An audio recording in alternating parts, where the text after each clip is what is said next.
ਸਤਿਨਾਮ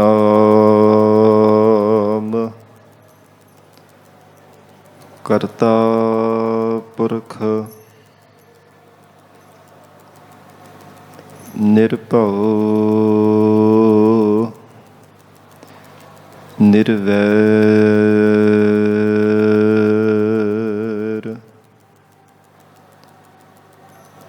ਅਕਾਲ ਮੂਰਤ ਅਜੂਨੀ ਸੈਭੰ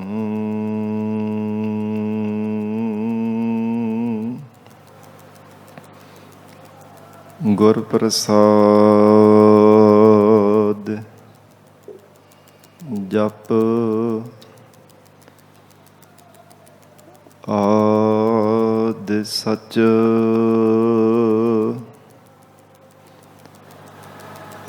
ਜੁਗਾਦਿ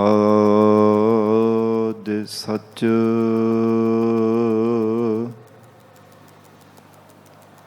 ਹੈ ਭੀ ਸਚ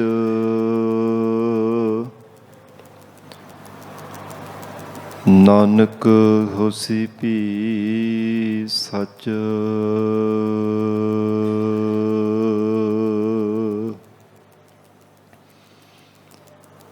ਪੰਜ ਪਿਆਲੇ ਪੰਜ ਪੀਰ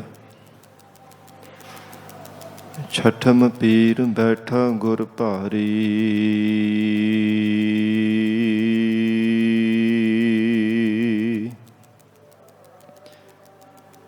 ਅਰਜਨ ਕਾਇਆ ਪਲਟ ਕੈ ਮੂਰਤ ਹਰ ਗੋਬਿੰਦ ਸਵਾਰੀ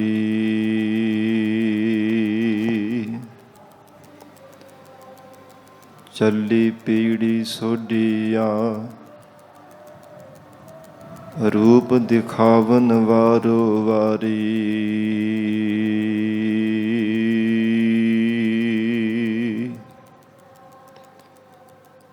ਦਲ ਭੰਜਨ ਗੁਰ ਸੂਰਮਾ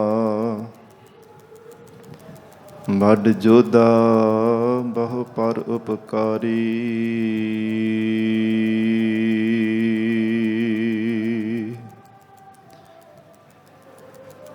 ਮੂਕ ਉਚਰ ਹੈ ਸਾਸਤਰ ਖਟ ਪਿੰਗ ਗਿਰਨ ਚੜ ਜਾਏ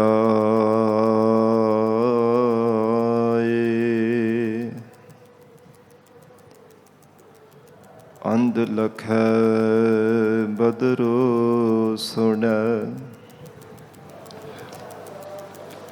ਜਾਓ ਕਾਲ ਕਿਰਪਾ ਕਰਾਏ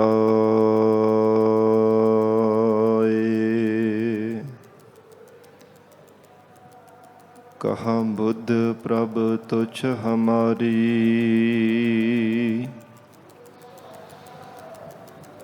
ਵਰਨ ਸਕੈ ਮਹਿਮਾ ਜੋ ਤਿਹਾਰੀ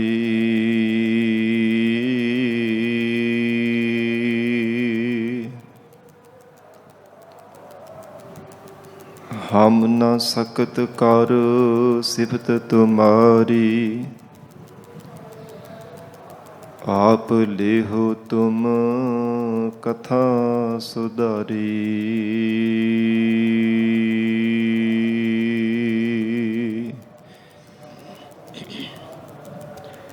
ਹਮ ਨ ਸਕਤ ਕਰ ਸਿਫਤ ਤੁਮਾਰੀ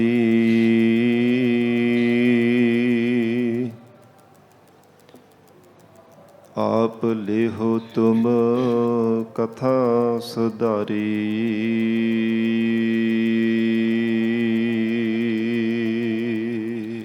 ਸਤਨਾਮ ਸ੍ਰੀ ਵਾਹਿਗੁਰੂ ਸਾਹਿਬ ਜੀਓ। ਆਸਾ ਮਹੱਲਾ ਤੀਜਾ।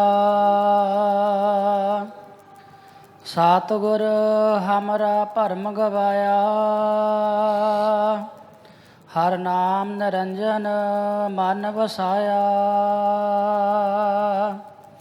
ਸਾਬਦ ਚੀਨ ਸਦਾ ਸੁਖ ਪਾਇਆ, ਸੁਣ ਮਨ ਮੇਰੇ ਤਤ ਗਿਆਨ। ਦੇਵਨ ਵਾਲਾ ਸਭ ਵਿਦ ਜਾਣੈ, ਗੁਰਮੁਖ ਪਾਈਐ ਨਾਮ ਨਿਧਾਨ। ਸਤਿਗੁਰ ਹਮਰਾ ਭਰਮ ਗਵਾਇਆ। ਵਾਹਿਗੁਰੂ ਜੀ ਕਾ ਖਾਲਸਾ, ਵਾਹਿਗੁਰੂ ਜੀ ਕੀ ਫਤਿਹ। ਪਤਿਤ ਪਾਵਨ ਭਗਤ ਵਛਲ, ਅੰਤਰਜਾਮੀ ਕਰੁਣਾ ਨਿਧਾਨ, ਗੁਰੂ ਗਰੀਬ ਨਵਾਜ, ਕਲਯੁਗ ਕੇ ਤਾਰਨਹਾਰੇ ਸ਼ਬਦ ਗੁਰੂ, ਦਸਾਂ ਹੀ ਪਾਤਸ਼ਾਹੀਆਂ ਕੇ ਆਤਮਿਕ ਸਰੂਪ, ਜੁਗੋ ਜੁਗ ਅਟਲ। ਧੰਨ ਧੰਨ ਸਤਿਗੁਰੂ ਸ੍ਰੀ ਗੁਰੂ ਗ੍ਰੰਥ ਸਾਹਿਬ ਮਹਾਰਾਜ ਸੱਚੇ ਪਾਤਸ਼ਾਹ ਜੀ ਦੀ ਅਪਾਰ ਬਖਸ਼ਿਸ਼ ਰਹਿਮਤ ਦਾ ਸਦਕਾ ਅੰਮ੍ਰਿਤ ਵੇਲੇ ਤੋਂ ਮਹਾਰਾਜ ਸਾਹਿਬ ਜੀ ਦੀ ਪਾਵਨ ਹਜ਼ੂਰੀ ਅੰਦਰ ਦੀਵਾਨ ਸਜੇ ਸਨ। ਸਜੇ ਹੋ ਦੀਵਾਨਾਂ ਅੰਦਰ ਆਪ ਸਰਬੱਤ ਸੰਗਤਾਂ ਹਾਜ਼ਰੀਆਂ ਭਰ ਕੇ ਲਾਹੇ ਪ੍ਰਾਪਤ ਕਰ ਰਹੇ ਹੋ। ਅੰਮ੍ਰਿਤਮਈ ਪਾਵਨ ਗੁਰਬਾਣੀ ਦੇ ਜਾਪ,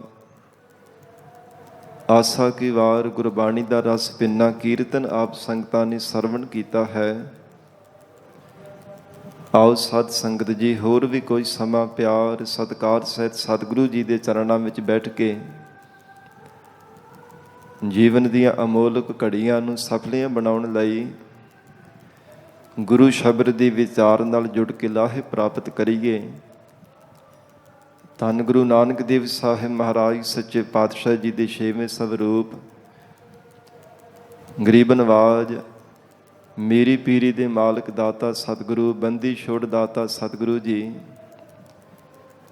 ਧੰਨ ਸ੍ਰੀ ਗੁਰੂ ਹਰਗੋਬਿੰਦ ਸਾਹਿਬ ਮਹਾਰਾਜ ਸੱਚੇ ਪਾਤਸ਼ਾਹ ਜੀ ਦਾ ਅੱਜ ਪਾਵਨ ਪ੍ਰਕਾਸ਼ ਪੁਰਬ ਦਿਹਾੜਾ ਹੈ। ਸੰਖੇਪ ਰੂਪ ਦੇ ਵਿੱਚ ਸਤ ਸੰਗਤ ਜੀ ਵਿਚਾਰ ਕਰਕੇ ਨਾਲ ਹੀ ਬਾਬਾ ਬੰਦਾ ਸਿੰਘ ਬਹਾਦਰ ਜੀ ਦੀ ਅੱਜ ਸ਼ਹਾਦਤ ਦਾ ਦਿਨ ਵੀ ਹੈ। ਕੇਵਲ ਸੰਖੇਪ ਰੂਪ ਦੇ ਵਿੱਚ ਵਿਚਾਰ ਕਰਕੇ ਗੁਰੂ ਸ਼ਬਦ ਦੀ ਵਿਚਾਰ ਦੇ ਨਾਲ ਜੁੜਾਂਗੇ। ਧੰਨ ਸਤਿਗੁਰੂ ਸ੍ਰੀ ਗੁਰੂ ਅਰਜਨ ਦੇਵ ਸਾਹਿਬ ਮਹਾਰਾਜ ਸੱਚੇ ਪਾਤਸ਼ਾਹ ਜੀ, ਗਰੀਬ ਨਵਾਜ ਸਤਿਗੁਰੂ ਜੀ, ਧੰਨ ਗੁਰੂ ਰਾਮਦਾਸ ਸਾਹਿਬ ਮਹਾਰਾਜ ਜੀ ਦੇ ਛੋਟੇ ਸਾਹਿਬਜ਼ਾਦੇ ਸਦਾ ਹੀ ਪਿਤਾ ਸਤਿਗੁਰੂ ਜੀ ਦੀ ਆਗਿਆ ਵਿੱਚ ਰਹਿ ਕੇ ਜੀਵਨ ਨਿਰਵਾਹ ਕਰਦੇ ਨੇ। ਧੰਨ ਸ੍ਰੀ ਗੁਰੂ ਰਾਮਦਾਸ ਸਾਹਿਬ ਮਹਾਰਾਜ ਸੱਚੇ ਪਾਤਸ਼ਾਹ ਜੀ ਦੇ 3 ਸਾਹਿਬਜ਼ਾਦੇ ਪ੍ਰਿਥੀ ਚੰਦ ਜੀ ਮਹਾਦੇਵ ਜੀ ਔਰ ਤੀਜੇ ਥਾਂ ਤੇ ਧੰਨ ਗੁਰੂ ਅਰਜਨ ਦੇਵ ਸਾਹਿਬ ਜੀ ਮਹਾਰਾਜ ਹਨ। ਗਰੀਬ ਨਵਾਜ ਸਤਿਗੁਰੂ ਜੀ ਦੀ ਆਗਿਆ ਵਿੱਚ ਰਹਿ ਕਰਕੇ ਜੋ ਵੀ ਕੋਈ ਪਾਏ ਮਾਈ ਭਾਈ ਸਿੱਖ ਸੇਵਕ ਹੈ, ਸਤਿਗੁਰਾਂ ਦੀ ਆਗਿਆ ਵਿੱਚ ਰਹਿ ਕੇ ਸੇਵਾ ਸਿਮਰਨ ਕਰਦਾ, ਮਹਾਰਾਜ ਸੱਚੇ ਪਾਤਸ਼ਾਹ ਮਹਾਨ ਉਹਨਾਂ ਤੇ ਬਖਸ਼ਿਸ਼ਾਂ ਕਰ ਦਿੰਦੇ ਹਨ। ਪਹਿਲੇ ਜਾਮੇ ਅੰਦਰ ਧੰਨ ਗੁਰੂ ਨਾਨਕ ਦੇਵ ਸਾਹਿਬ ਜੀ ਮਹਾਰਾਜ ਹਜੂਰ ਦੇ ਭਾਵੇਂ 2 ਸਾਹਿਬਜ਼ਾਦੇ ਨੇ, ਪਰ ਫਿਰ ਵੀ ਸਾਧ ਸੰਗਤ ਜੀ ਬਾਬਾ ਲਹਿਣਾ ਜੀ ਨੂੰ ਗੁਰਤਾ ਗੱਦੀ ਦੀ ਦਾਤ ਮਹਾਰਾਜ ਸਾਹਿਬ ਜੀ ਨੇ ਬਖਸ਼ਿਸ਼ ਕੀਤੀ ਹੈ।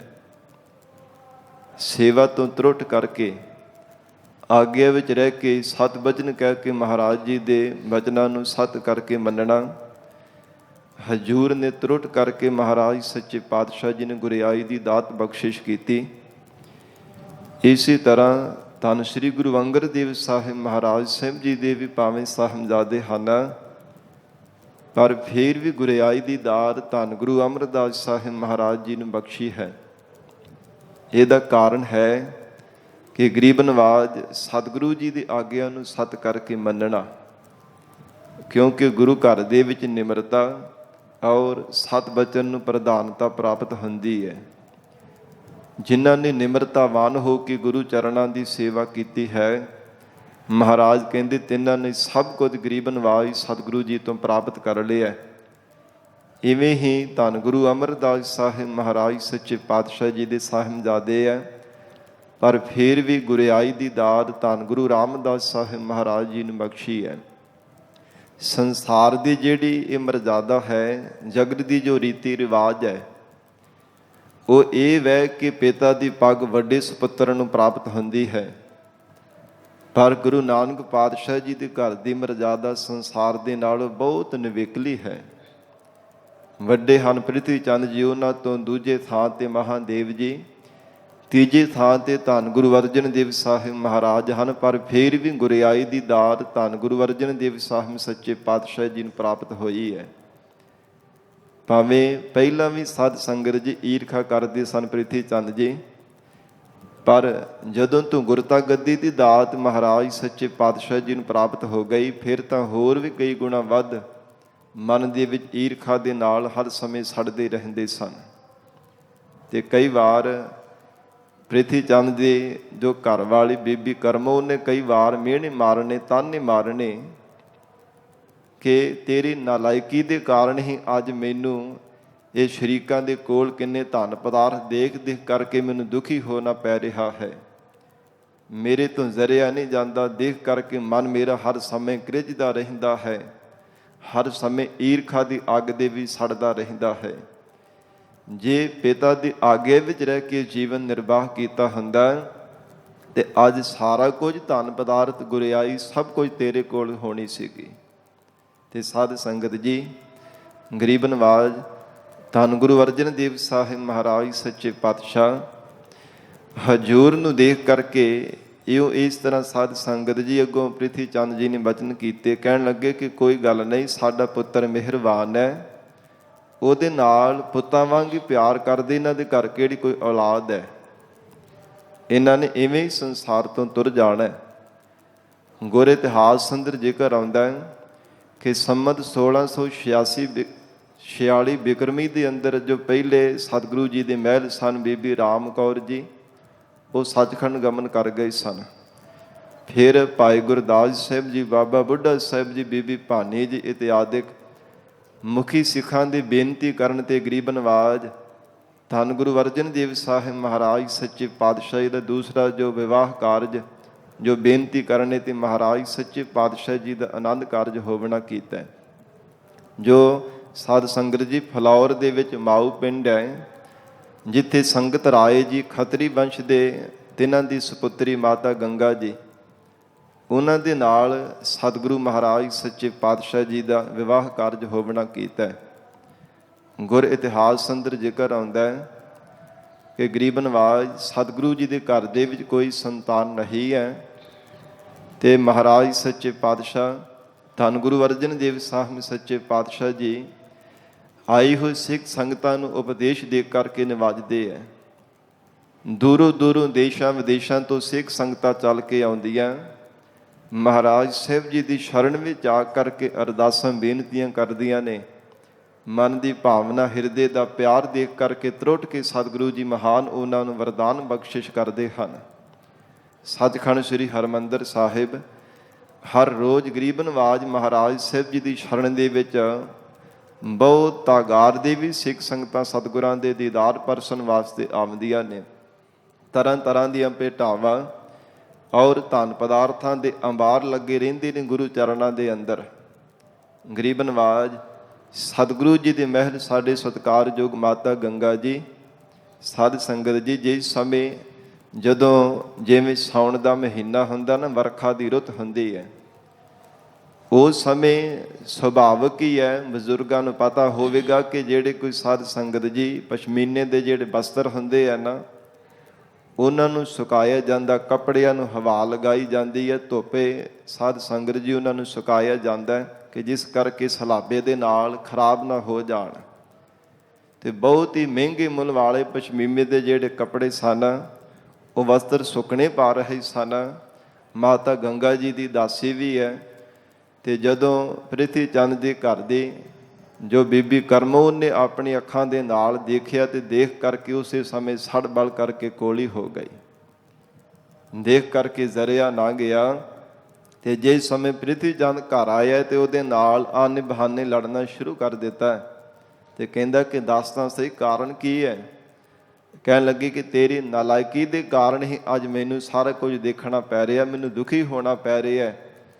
ਜੇ ਕਿਤੇ ਪਿਤਾ ਸਤਿਗੁਰੂ ਰਾਮਦਾਸ ਸਾਹਿਬ ਜੀ ਦੇ ਵਚਨ ਸਤ ਕਰਕੇ ਮੰਨੇ ਹੁੰਦੇ, ਉਹਨਾਂ ਦੀ ਆਗਿਆ ਵਿੱਚ ਰਿਹਾ ਹੁੰਦਾ ਤੇ ਫਿਰ ਸਾਰਾ ਕੁਝ ਦੇਖਣਾ ਨਹੀਂ ਸੀਗਾ ਪੈਣਾ।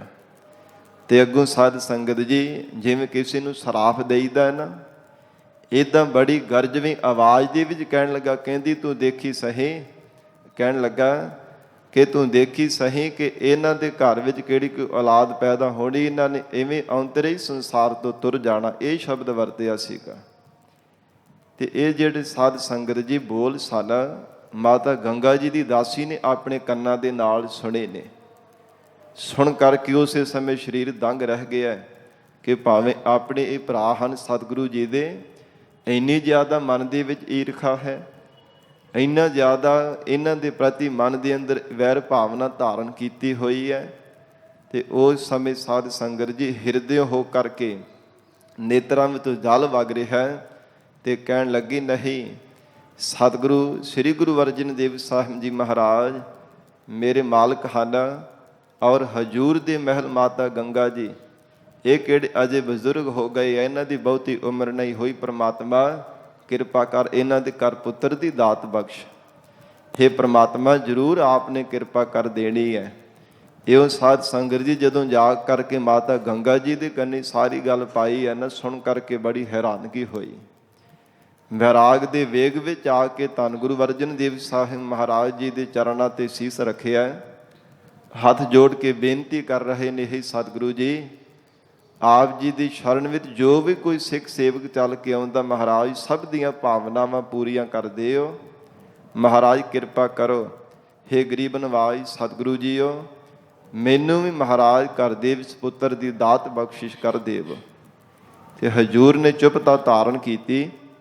ਤੇ ਫਿਰ ਜਦੋਂ ਦੁਬਾਰਾ ਬੇਨਤੀ ਕੀਤੀ, ਮਾਤਾ ਗੰਗਾ ਜੀ ਨੇ ਵੈਰਾਗ ਵਿੱਚ ਆ ਕਰਕੇ ਹੱਥ ਜੋੜ ਜੋੜ ਕਰਕੇ ਬੇਨਤੀਆਂ ਕਰ ਰਹੇ ਨੇ, ਹੇ ਸਤਿਗੁਰੂ ਜੀ, ਹੇ ਗਰੀਬ ਨਵਾਜ, ਆਪ ਜੀ ਸਭ ਨੂੰ ਦਾਤਾਂ ਬਖਸ਼ਿਸ਼ ਕਰਦੇ, ਮੈਨੂੰ ਕਿਉਂ ਨਹੀਂ ਪੁੱਤਰ ਦੀ ਦਾਤ ਬਖਸ਼ਿਸ਼ ਕਰ ਦੇਂਦੇ।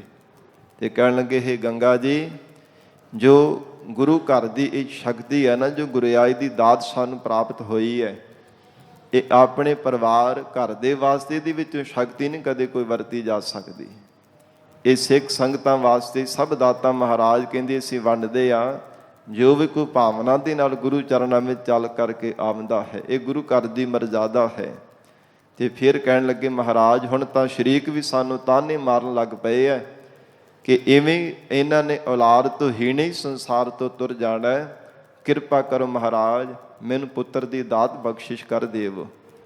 ਹਜੂਰ ਨੇ ਫਿਰ ਸਾਧ ਸੰਗਤ ਜੀ ਮਾਤਾ ਗੰਗਾ ਜੀ ਨੂੰ ਇਹ ਬਚਨ ਕੀਤਾ, ਕਹਿਣ ਲੱਗੇ, ਜਿਸ ਕਿਸੇ ਵੀ ਇਹ ਗੁਰੂ ਘਰ ਦੇ ਵਿੱਚੋਂ ਦਾਤ ਪ੍ਰਾਪਤ ਕੀਤੀ ਹੈ ਨਾ, ਗੁਰੂ ਕੀ ਸੰਗਤ ਦੀ ਬੰਦਗੀ ਕਰਨ ਵਾਲੇ, ਨਾਮ ਜਪਣ ਵਾਲਿਆਂ ਦੀ ਸੇਵਾ ਕਰਕੇ ਹੀ ਪਾਈ ਹੈ। ਜਿਸ ਵੀ ਕਿਸੇ ਮਾਈ ਭਾਈ ਸਿੱਖ ਸੇਵਕ ਨੇ ਕੋਈ ਦਾਤ ਦੀ ਪ੍ਰਾਪਤੀ ਕੀਤੀ ਹੈ, ਤਾਂ ਆਪ ਇਸ ਤਰ੍ਹਾਂ ਕਰੋ ਕਿ ਧੰਨ ਗੁਰੂ ਨਾਨਕ ਦੇਵ ਸਾਹਿਬ ਮਹਾਰਾਜ ਜੀ ਦੇ ਸਮੇਂ ਤੋਂ ਹੁਣ ਤੱਕ ਗੁਰੂ ਘਰ ਦੀਆਂ ਮਹਾਨ ਸੇਵਾਵਾਂ ਨੂੰ ਨਿਭਾਉਣ ਵਾਲੇ ਬ੍ਰਹਮ ਗਿਆਨੀ ਬਾਬਾ ਬੁੱਢਾ ਸਾਹਿਬ ਜੀ, ਤਿਨਾਂ ਦੀ ਸ਼ਰਨ ਵਿੱਚ ਚੱਲ ਕਰਕੇ ਬੜੇ ਪਿਆਰ ਦੇ ਨਾਲ ਜਾਣ, ਤਿਨਾਂ ਤੋਂ ਜਾ ਕੇ ਪੁੱਤਰ ਦੀ ਜਾਚਨਾ ਕਰੋ, ਤੁਹਾਡੀ ਇਹ ਮੁਰਾਦ ਪੂਰੀ ਹੋ ਜਾਵੇਗੀ। ਗਰੀਬ ਨਵਾਜ ਮਹਾਰਾਜ ਸੱਚੇ ਪਾਤਸ਼ਾਹ ਧੰਨ ਗੁਰੂ ਅਰਜਨ ਦੇਵ ਸਾਹਿਬ ਜੀ ਦਾ ਇਹ ਵਚਨ ਸੁਣ ਕਰਕੇ ਫਿਰ ਚਿਹਰੇ ਤੇ ਖਿੜਾਓ ਪੈਦਾ ਹੋ ਗਿਆ। ਸਵੇਰ ਹੋਈ ਉਸੇ ਸਮੇਂ ਹੀ ਸਾਰੀ ਤਿਆਰੀ ਕਰਨ ਲਈ ਦਾਸ ਤੇ ਦਾਸੀਆਂ ਨਾਲ ਤਿਆਰ ਕਰ ਲਈ ਹੈ, ਬਹੁਤ ਸਾਰੇ ਪਕਵਾਨ ਨਾਲ ਤਿਆਰ ਕਰ ਲਏ। ਰੱਥਾਂ ਦੀ ਤਿਆਰੀ ਕਰਕੇ ਜਿੱਥੇ ਬੀੜ ਬਾਬਾ ਬੁੱਢਾ ਸਾਹਿਬ ਜੀ ਹੈ, ਸਾਧ ਸੰਗਤ ਜਿੱਥੇ ਬਾਬਾ ਬੁੱਢਾ ਸਾਹਿਬ ਜੀ ਆਪਣੇ ਨਾਲ ਸਿੱਖਾਂ ਨੂੰ ਲੈ ਕਰਕੇ ਜੋ ਖੇਤੀਬਾੜੀ ਦਾ ਇਹ ਕਿਰਤ ਕਰਦੇ ਹੈ, ਸੇਵਾ ਕਰਦੇ, ਗੁਰੂ ਘਰ ਦੀਆਂ ਮਹਾਨ ਸੇਵਾਵਾਂ ਨੂੰ ਨਿਭਾਉਂਦੇ ਹਨ। ਜਦੋਂ ਉੱਥੇ ਪਹੁੰਚੇ ਹੈ ਤੇ ਸਾਧ ਸੰਗਤ ਥੋੜੀ ਹੀ ਦੂਰੀ 'ਤੇ ਸਨ, ਬੜੀ ਤੇਜ਼ੀ ਦੇ ਨਾਲ ਰਥ ਚੱਲਦੇ ਹੋਏ ਜਾ ਰਹੇ ਨੇ। ਧੂੜ ਉੱਡ ਰਹੀ ਹੈ, ਉੱਚੀ ਉੱਚੀ ਆਵਾਜ਼ ਹੋ ਰਹੀ। ਜਿਹੜੇ ਹਿਰਨ ਸਨ, ਕਾਂ, ਮੋਰ ਆਦਿਕ ਸਨ, ਉਹਨਾਂ ਨੇ ਉੱਚੀ ਉੱਚੀ ਸਾਧ ਸੰਗਤ ਕੁਰਲਾਹਟ ਪਾਉਣੀ ਸ਼ੁਰੂ ਕਰ ਦਿੱਤੀ, ਡਰਦਿਆਂ ਮਾਰਿਆਂ ਨੇ। ਤੇ ਬਾਬਾ ਬੁੱਢਾ ਜੀ ਉਸ ਸਮੇਂ ਸਿੱਖਾਂ ਨੂੰ ਪੁੱਛ ਰਹੇ ਹੈ ਕਿ ਕੌਣ ਆ ਰਿਹਾ ਹੈ, ਕਿੰਨਾਂ ਨੂੰ ਭਾਜੜ ਪਈ ਹੈ। ਕਹਿਣ ਲੱਗੇ, ਮਹਾਰਾਜ ਸਤਿਗੁਰੂ ਜੀ ਦੇ ਮਹਿਲ ਆ ਰਹੇ ਹਨ, ਮਾਤਾ ਗੰਗਾ ਜੀ ਨਾਲ ਦਾਸ ਤੇ ਦਾਸੀਆਂ ਆ ਰਹੇ ਨੇ। ਕਿ ਗੁਰੂ ਕਿਆਂ ਨੂੰ ਭਾਜੜ ਪੈ ਗਈ। ਸਾਧ ਸੰਗਤ ਜੀ, ਇਹ ਵਚਨ ਸੁਭਾਵਕ ਹੀ ਬਾਬਾ ਬੁੱਢਾ ਸਾਹਿਬ ਜੀ ਨੇ ਆਪਣੀ ਰਸਨਾ ਤੋਂ ਕਹਿ ਦਿੱਤਾ ਹੈ। ਤੇ ਗਰੀਬ ਨਵਾਜ ਮਹਾਰਾਜ ਸੱਚੇ ਪਾਤਸ਼ਾਹ ਜੀ ਦੀ ਮਹਿਲ ਸਤਿਕਾਰਯੋਗ ਮਾਤਾ ਗੰਗਾ ਜੀ ਆਏ ਤਾਂ ਭਾਵੇਂ ਪੁੱਤਰ ਦਾ ਵਰਦਾਨ ਲੈਣ ਵਾਸਤੇ ਸਨ, ਜਦੋਂ ਅਜਿਹੇ ਬਚਨ ਸੁਣੇ ਹੈ ਤੇ ਮਨ ਜਿਹੜਾ ਸੀ ਨਿਰਾਸ਼ਾ ਹੋ ਗਿਆ। ਮਨ ਦੀ ਮੁਰਾਦ ਪੂਰੀ ਨਾ ਹੋਈ ਜਾਣ ਕਰਕੇ ਮਨ ਢੱਠ ਗਿਆ। ਤੇ ਫਿਰ ਜਦੋਂ ਵਾਪਸ ਸ੍ਰੀ ਹਰਿਮੰਦਰ ਸਾਹਿਬ ਆਏ ਨੇ, ਸ਼ਾਮ ਦੇ ਸਮੇਂ ਮਹਾਰਾਜ ਸੱਚੇ ਪਾਤਸ਼ਾਹ ਜੀ ਮਹਿਲ ਦੇ ਵਿੱਚ ਆਏ। ਗਰੀਬ ਨਿਵਾਜ ਸਤਿਗੁਰਾਂ ਨੇ ਪੁੱਛਿਆ ਕਿ ਪੁੱਤਰ ਦੀ ਪ੍ਰਾਪਤੀ ਦਾ ਵਰਦਾਨ ਪ੍ਰਾਪਤ ਕਰ ਆਏ ਹੋ? ਹੱਥ ਜੋੜ ਕੇ ਬੇਨਤੀ ਕੀਤੀ, ਨਹੀਂ ਸਤਿਗੁਰੂ ਜੀ, ਪੁੱਤਰ ਦੀ ਦਾਰ ਦੇ ਵਰਦਾਨ ਦੀ ਥਾਂ ਤੇ ਮਹਾਰਾਜ ਸੱਚੇ ਪਾਤਸ਼ਾਹ ਸਾਨੂੰ ਸਰਾਫ ਦਾ ਬਚਨ ਪ੍ਰਾਪਤ ਹੋਏ ਹੈ। ਤੇ ਹਜ਼ੂਰ ਕਹਿੰਦੀ, ਜ਼ਰੂਰ ਤੁਹਾਡੇ ਜਾਣ ਦੇ ਵਿੱਚ ਕੋਈ ਕੁਤਾਹੀ ਹੋਈ ਹੋਵੇਗੀ। ਜੋ ਬ੍ਰਹਮ ਗਿਆਨ ਦੀ ਅਵਸਥਾ ਵਾਲੇ ਬਾਬਾ ਬੁੱਢਾ ਸਾਹਿਬ ਜੀ ਹਨ, ਐਵੇਂ ਨਹੀਂ ਕੋਈ ਬਚਨ ਕਰ ਦਿੰਦੇ। ਜ਼ਰੂਰ ਤੁਹਾਡੇ ਤੋਂ ਕੋਈ ਕੁਤਾਹੀ ਹੋਵੇਗੀ, ਭੁੱਲ ਹੋਈ ਹੋਵੇਗੀ। ਤੇ ਆਪ ਗਏ ਕਿਵੇਂ ਸੀ ਇਹ ਗੰਗਾ ਜੀ?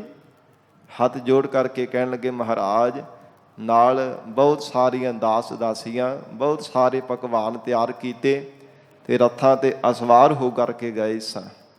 ਮਹਾਰਾਜ ਕਹਿਣ ਲੱਗੇ, ਇਹ ਗੰਗਾ ਜੀ, ਸਤਿਪੁਰਸ਼ਾਂ ਦੇ ਕੋਲ ਨਿਮਰਤਾਵਾਨ ਹੋ ਕਰਕੇ ਜਾਈਦਾ, ਸਾਦਗੀ ਵਿੱਚ ਜਾਈਦਾ। ਕਿਉਂਕਿ ਬਾਬਾ ਬੁੱਢਾ ਸਾਹਿਬ ਜੀ ਜੋ ਜੱਟ ਸਿੱਖ ਹਨ, ਸਿੱਧੇ ਸਾਦੇ ਸੁਭਾਅ ਦੇ ਤੇ ਸਾਦਗੀ ਲਿਬਾਸ ਵਾਲੇ ਰਹਿਣ ਵਾਲੇ ਹੈ, ਉਹਨਾਂ ਦੇ ਕੋਲ ਇਹ ਵੀ ਨਹੀਂ ਸੀ ਤੁਹਾਨੂੰ ਜਾਣਾ ਚਾਹੀਦਾ। ਤੇ ਮਹਾਰਾਜ ਆਪ ਕਿਰਪਾ ਕਰਕੇ ਫਿਰ ਢੰਗ ਦੱਸੋ। ਹਜ਼ੂਰ ਨੇ ਫਿਰ ਬਚਨ ਕੀਤਾ ਕਿ ਅੰਮ੍ਰਿਤ ਵੇਲੇ ਉੱਠ ਕਰਕੇ ਇਸ਼ਨਾਨ ਪਾਨ ਕਰਕੇ ਗੁਰਬਾਣੀ ਦਾ ਜਾਪ ਕਰਦਿਆਂ ਹੋਇਆ ਆਪਣੇ ਹੱਥੀਂ ਤੁਸਾਂ ਨੇ ਇਹ ਸਾਰਾ ਜੋ ਲੰਗਰ ਪ੍ਰਸ਼ਾਦ ਸੋਧ ਕਰਕੇ ਤਿਆਰ ਕਰਨਾ। ਅੱਧੇ ਚਣੇ ਤੇ ਅੱਧੀ ਕਣਕ ਲੈ ਕਰਕੇ ਉਹਨਾਂ ਨੂੰ ਪੀਸ ਕਰਕੇ ਫਿਰ ਪ੍ਰਸ਼ਾਦਾ, ਮੋਟੇ ਪ੍ਰਸ਼ਾਦੇ ਤਿਆਰ ਕਰਨੇ।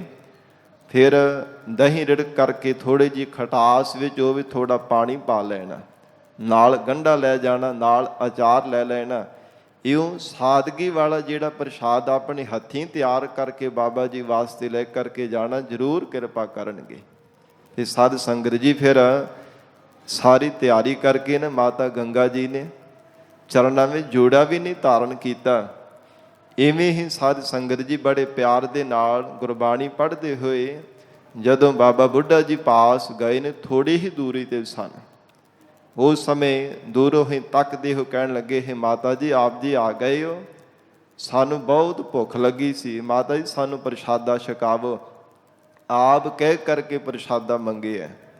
ਫਿਰ ਜਦੋਂ ਸਾਧ ਸੰਗਤ ਜੀ ਮਾਤਾ ਜੀ ਪ੍ਰਸ਼ਾਦਾ ਪਲੋਸ ਰਹੇ ਨੇ, ਬਾਬਾ ਬੁੱਢਾ ਸਾਹਿਬ ਜੀ ਨੂੰ ਪ੍ਰਸ਼ਾਦਾ ਪਰੋਸ ਕਰਕੇ ਦੇ ਰਹੇ ਹੈ, ਚੌਂਕੜਾ ਲਗਾ ਕਰਕੇ ਲਾਗੇ ਬੈਠੇ ਹੋਏ ਹਨ। ਕਵੀ ਰਾਜ ਭਾਈ ਸੰਤੋਖ ਸਿੰਘ ਜੀ ਨੇ ਲਿਖਿਆ ਹੈ ਇਤਿਹਾਸ ਅੰਦਰ, ਕਹਿੰਦੇ ਇਉਂ ਪ੍ਰਤੀਤ ਹੁੰਦਾ ਹੈ ਜਿਵੇਂ ਪਰਮਾਤਮਾ ਨੇ ਐਸੀ ਕਲਾ ਵਰਤਾਈ ਹੈ, ਆਕਾਸ਼ ਦੇ ਵਿੱਚ ਬੱਦਲ ਛਾ ਗਏ, ਬਿਜਲੀ ਲਿਸ਼ਕਾਂ ਮਾਰਨ ਲੱਗ ਪਈ। ਤੇ ਇਉਂ ਕਹਿੰਦੇ ਪ੍ਰਤੀਤ ਹੁੰਦਾ ਕਿ ਜਿਵੇਂ ਬੱਦਲ ਗਰਜਵੇ ਹੋਏ ਬੱਦਲ ਜਿਹੜੇ ਬਾਬਾ ਬੁੱਢਾ ਸਾਹਿਬ ਜੀ ਨੂੰ ਜੋ ਵਰਦਾਨ ਦੇਣ ਦੇ ਵਾਸਤੇ ਇਉਂ ਪ੍ਰੇਰਿਤ ਕਰ ਰਹੇ ਹੋਣ। ਜਦੋਂ ਸਾਧ ਸੰਗਤ ਜੀ ਬੱਦਲ ਗਰਜਣ ਲੱਗ ਪਏ, ਉਸ ਸਮੇਂ ਪਰੋਸਦਿਆਂ ਹੋਇਆ ਗੰਢਾ ਆਪਣੇ ਹੱਥਾਂ ਵਿੱਚ ਬਾਬਾ ਬੁੱਢਾ ਸਾਹਿਬ ਜੀ ਨੇ ਪਕੜਿਆ, ਗੰਢੇ ਨੂੰ ਭੰਨਿਆ ਤੇ ਕਹਿਣ ਲੱਗੇ, ਹੇ ਮਾਤਾ ਜੀ, ਬਹੁਤ ਭੁੱਖ ਲੱਗੀ ਸੀ, ਆਪ ਨੇ ਸਾਨੂੰ ਪ੍ਰਸ਼ਾਦਾ ਛਕਾ ਕਰਕੇ ਤ੍ਰਿਪਤ ਕਰ ਦਿੱਤਾ ਹੈ। ਤੁਹਾਡੇ ਘਰ ਦੇ ਵਿੱਚ ਪ੍ਰਮਾਤਮਾ ਪੁੱਤਰ ਦੀ ਦਾਤ ਬਖਸ਼ਿਸ਼ ਕਰੇਗਾ। ਐਸਾ ਮਹਾਬਲੀ ਯੋਧਾ ਹੋਵੇਗਾ ਜਿਹਦਾ ਕੋਈ ਸਾਨੀ ਨਹੀਂ ਸੰਸਾਰ ਦੇ ਵਿੱਚ ਹੋ ਸਕੇਗਾ। ਜਿਵੇਂ ਅਸੀਂ ਗੰਢਾ ਭੰਨਿਆ, ਇਵੇਂ ਮੈਦਾਨੇ ਜੰਗ ਦੇ ਵੀ ਦੁਸ਼ਮਣਾਂ ਦੇ ਸਿਰ ਭੰਨਣ ਵਾਲਾ ਮਹਾਬਲੀ ਯੋਧਾ ਤੁਹਾਡੇ ਘਰ ਵਿੱਚ ਪੈਦਾ ਹੋਵੇਗਾ।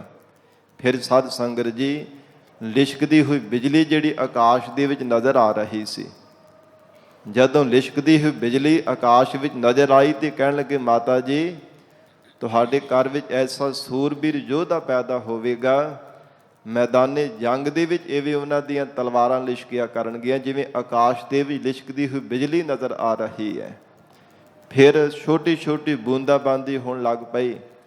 ਕਹਿਣ ਲੱਗੇ, ਹੈ ਮਾਤਾ ਜੀ, ਐਸੀ ਮਿਠਾਸ ਆਪ ਦੇ ਸਾਹਮਜਾਦ ਦੇ ਵਿੱਚ ਹੋਵੇਗੀ ਜਿਵੇਂ ਨਿੰਮੀ ਨਿੰਮੀ ਬੂੰਦਾਂ ਦੀ ਵਰਖਾ ਹੋ ਰਹੀ ਹੈ। ਸਾਧ ਸੰਗਤ ਇਹ ਵਰਦਾਨ ਬਖਸ਼ਿਸ਼ ਕੀਤੇ ਤੇ ਮਾਤਾ ਗੰਗਾ ਜੀ ਬਹੁਤ ਪ੍ਰਸੰਨ ਹੋ ਕਰਕੇ ਵਾਪਸ ਆਏ ਨੇ। ਤੇ ਭਾਵੇਂ ਬੜੀ ਥਕਾਵਟ ਸੀ, ਕਿਉਂਕਿ ਨੰਗੇ ਚਰਨੀ ਇਸੇ ਤਰ੍ਹਾਂ ਹੀ ਪੈਦਲ ਹੀ ਚੱਲ ਕਰਕੇ ਗਏ ਸਨ ਸਾਦਗੀ ਦੇ ਵਿੱਚ। ਤੇ ਰਸਤੇ ਵਿੱਚ ਕਿੰਕਰਾਂ ਪੈਰਾਂ ਵਿੱਚ ਵੱਜਣ ਦੇ ਨਾਲ ਖੂਨ ਸਿਮ ਰਿਹਾ ਸੀਗਾ। ਘਰ ਦੇ ਵਿੱਚ ਆਏ, ਦਾਸੀ ਨੇ ਗਰਮ ਪਾਣੀ ਲੈ ਕਰਕੇ ਚਰਨਾਂ ਨੂੰ ਸਾਫ਼ ਕੀਤਾ ਤੇ ਹਜੂਰ ਜਦੋਂ ਮਹਾਰਾਜ ਸੱਚੇ ਪਾਤਸ਼ਾਹ ਮਹਿਲਾਂ ਵਿੱਚ ਆਏ ਨੇ ਤੇ ਬੜੀ ਪ੍ਰਸੰਨਤਾ ਨਾਲ ਸਤਿਗੁਰੂ ਜੀ ਦੇ ਚਰਨਾਂ ਤੇ ਨਮਸਕਾਰ ਕੀਤੀ ਤੇ ਸਾਰੀ ਵਿਥਿਆ ਸੁਣਾਈ, ਜਿਵੇਂ ਬਾਬਾ ਬੁੱਢਾ ਸਾਹਿਬ ਜੀ ਨੇ ਇਹ ਬਖਸ਼ਿਸ਼ ਦਾ ਵਰਦਾਨ, ਜੋ ਪੁੱਤਰ ਪ੍ਰਾਪਤੀ ਦਾ ਇਹ ਵਰਦਾਨ ਬਖਸ਼ਿਸ਼ ਕੀਤਾ ਸੀਗਾ। ਤੇ ਸਾਧ ਸੰਗਤ ਜੀ ਫਿਰ ਵਿਚਾਰ ਕਰਕੇ ਧੰਨ ਗੁਰੂ ਅਰਜਨ ਦੇਵ ਸਾਹਿਬ ਮਹਾਰਾਜ ਸਾਹਿਬ ਜੀ ਨੂੰ ਗੁਰੂ ਕੀ ਵਡਾਲੀ ਵਿੱਚ ਆਵਣਾ ਕੀਤਾ ਕਿ ਇਹ ਗੰਗਾ ਦੀ ਜਿਹੜਾ ਪਹਿਲਾ ਬਚਨ ਹੋਇਆ ਨਾ ਬਾਬਾ ਬੁੱਢਾ ਸਾਹਿਬ ਜੀ ਦਾ, ਉਹ ਵੀ ਪੂਰਾ ਹੋਵੇਗਾ। ਗੁਰੂ ਕਿਆਂ ਨੂੰ ਭਾਜੜ ਪੈ ਗਈ ਹੈ, ਇਸ ਕਰਕੇ ਸੱਚਖੰਡ ਸ੍ਰੀ ਹਰਿਮੰਦਰ ਸਾਹਿਬ ਤੋਂ ਸਾਨੂੰ ਗੁਰੂ ਕੇ ਵਡਾਲੀ ਵੀ ਜਾ ਕਰਕੇ ਨਿਵਾਸ ਕਰਨਾ ਚਾਹੀਦਾ, ਕਿਉਂਕਿ ਪ੍ਰਿਥੀ ਚੰਦ ਹਰ ਸਮੇਂ ਬਾਰ-ਬਾਰ ਕੋਈ ਨਾ ਕੋਈ ਯਤਨ ਕਰੀ ਜਾ ਰਿਹਾ ਸੀ, ਹਰ ਸਮੇਂ ਯਤਨਸ਼ੀਲ ਸੀਗਾ ਕਿ ਕਿਸੇ ਨਾ ਕਿਸੇ ਢੰਗ ਤਰੀਕੇ ਦੇ ਨਾਲ ਜੋ ਗੁਰਿਆਈ ਦੀ ਦਾਤ ਮੈਨੂੰ ਪ੍ਰਾਪਤ ਹੋ ਜਾਵੇ। ਇੱਥੋਂ ਤੱਕ ਕਿ ਧੰਨ ਗੁਰੂ ਅਰਜਨ ਦੇਵ ਸਾਹਿਬ ਮਹਾਰਾਜ ਸੱਚੇ ਪਾਤਸ਼ਾਹ ਜੀ ਨੂੰ ਸ਼ਹੀਦ ਕਰਾਉਣ ਦੇ ਵਾਸਤੇ ਗਰੀਬ ਨਵਾਜ ਸਤਿਗੁਰਾਂ ਨੂੰ ਸਾਧ ਸੰਗਤ ਜੀ ਸ਼ਹੀਦ ਕਰਾਉਣ ਦੇ ਲਈ ਕਿੰਨੇ ਕਿੰਨੇ ਯਤਨ ਕੀਤੇ ਗਏ ਸਨ। ਤੇ ਜਿਸ ਸਮੇਂ ਜਿਵੇਂ ਸੁਲੱਭੀ ਖਾਨ, ਕਦੇ ਸੁਲਹੀ ਖਾਨ ਚੜ੍ਹ ਕਰਕੇ ਆਏ ਆ ਨਾ ਮਹਾਰਾਜ ਸਾਹਿਬ ਜੀ ਨੂੰ ਹਰਿਮੰਦਰ ਸਾਹਿਬ ਦੇ ਵਿੱਚੋਂ ਜਿਉਂਦਾ ਜਾਂ ਮਾਰ ਕਰਕੇ ਕੱਢਣ ਦੇ ਵਾਸਤੇ, ਹਜੂਰ ਉਸ ਸਮੇਂ ਗੁਰੂ ਕੀ ਵਡਾਲੀ ਦੀ ਵੀ ਚਲੇ ਗਏ ਹੈ। ਪਰਮਾਤਮਾ ਨੇ ਆਪ ਕਿਰਪਾ ਕਰਕੇ ਰੱਖਿਆ ਕੀਤੀ ਹੈ ਤੇ ਸੁਲਹੀ ਖਾਂ ਆਵੇ ਵਿੱਚ ਡਿੱਗ ਕਰਕੇ ਸੜ ਕੇ ਮਰ ਗਿਆ ਸੀ ਤੇ ਮਹਾਰਾਜ ਜੀ ਨੇ ਸ਼ੁਕਰਾਨੇ ਵਜੋਂ ਸ਼ਬਦ ਉਚਾਰਨ ਕੀਤੇ ਸਨ, ਸੁਲਹੀ ਤੇ ਨਾਰਾਇਣ ਰਾਖ, ਸੁਲਹੀ ਕਾ ਹਾਥ ਕਹੀ ਨਾ ਪਹੁੰਚਾ, ਸੁਲਹੀ ਹੋਏ ਮੂਆ ਨਾ ਭਾਗ। ਇਹ ਮਹਾਰਾਜ ਜੀ ਨੇ ਪਰਮਾਤਮਾ ਦੇ ਸ਼ੁਕਰਾਨੇ ਵਜੋਂ ਸ਼ਬਦ ਉਚਾਰਨ ਕੀਤੇ ਸਨ। ਤੇ ਸਾਧ ਸੰਗਤ ਜੀ ਸਮਾਂ ਆਇਆ, ਪਰਮਾਤਮਾ ਨੇ ਮਿਹਰ ਕੀਤੀ, ਬਾਬਾ ਬੁੱਢਾ ਸਾਹਿਬ ਜੀ ਦੀ ਬਖਸ਼ੇ ਹੋਏ ਵਰਦਾਨ ਦਾ ਜਦੋਂ ਸਮਾਂ ਆਇਆ, ਧੰਨ ਗੁਰੂ ਸ੍ਰੀ ਗੁਰੂ ਅਰਜਨ ਦੇਵ ਸਾਹਿਬ ਮਹਾਰਾਜ ਸੱਚੇ ਪਾਤਸ਼ਾਹ ਔਰ ਹਜੂਰ ਦੇ ਮਹਿਲ ਸਤਿਕਾਰਯੋਗ ਮਾਤਾ ਗੰਗਾ ਜੀ ਦੇ ਘਰ ਹਾੜਵਦੀ ਏਕਮ ਸੰਮਤ 1656 ਬਿਕਰਮੀ ਗਰੀਬ ਨਵਾਜ ਮਹਾਰਾਜ ਸੱਚੇ ਪਾਤਸ਼ਾਹ ਸੰਮਤ 1652 ਬਿਕਰਮੀ ਨੂੰ ਸਾਧ ਸੰਗਤ ਜੀ ਸਤਿਗੁਰੂ ਜੀ ਦਾ ਜੋ ਅਵਤਾਰ ਗੁਰੂ ਕੀ ਵਡਾਲੀ ਦੇ ਵਿੱਚ ਹੋਵਣਾ ਕੀਤਾ ਹੈ।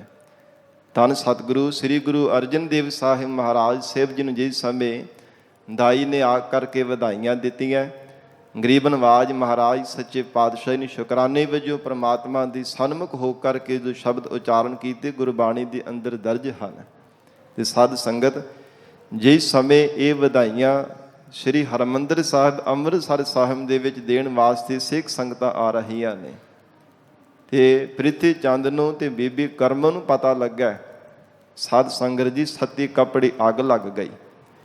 ਫਿਰ ਉਸ ਸਮੇਂ ਬੀਬੀ ਕਰਮ ਨੇ ਲੜਨਾ ਸ਼ੁਰੂ ਕਰ ਦਿੱਤਾ ਪ੍ਰਿਥੀ ਚੰਦ ਦੇ ਨਾਲ ਕਿ ਤੂੰ ਤਾਂ ਕਹਿੰਦਾ ਸੀ ਮੈਂ ਹੁਣ ਸ਼ਰਾਪ ਦਿੱਤਾ, ਮੇਰਾ ਬਚਨ ਪੂਰਾ ਹੋਵੇਗਾ। ਇਹਨਾਂ ਨੇ ਔਂਤਰੇ ਸੰਸਾਰ ਤੋਂ ਤੁਰ ਜਾਣਾ, ਇਹਨਾਂ ਘਰ ਕਿਹੜੀ ਕੋਈ ਔਲਾਦ ਪੈਦਾ ਹੋਣੀ ਹੈ, ਉਹਨਾਂ ਘਰ ਪੁੱਤਰ ਵੀ ਪੈਦਾ ਹੋ ਗਏ ਹੈ। ਹੁਣ ਸਾਡੇ ਮਿਹਰਬਾਨ ਪੁੱਤਰ ਦੇ ਨਾਲ ਭਲਾ ਕਿਵੇਂ ਪਿਆਰ ਕਰਨਗੇ? ਜਿਹਨਾਂ ਕਹਿੰਦਾ ਸੀ ਕਿ ਇਹਨੂੰ ਮਤਬੰਨਾ ਪੁੱਤਰ ਮੰਨਿਆ, ਇਹਨੂੰ ਗੁਰਿਆਈ ਦੀ ਦਾਤ ਉਹਨਾਂ ਬਖਸ਼ਿਸ਼ ਕਰ ਦੇਣੀ ਹੈ, ਸਾਰੇ ਕੀਤੇ ਕਤਰੇ ਤੇ ਪਾਣੀ ਫਿਰ ਗਿਆ।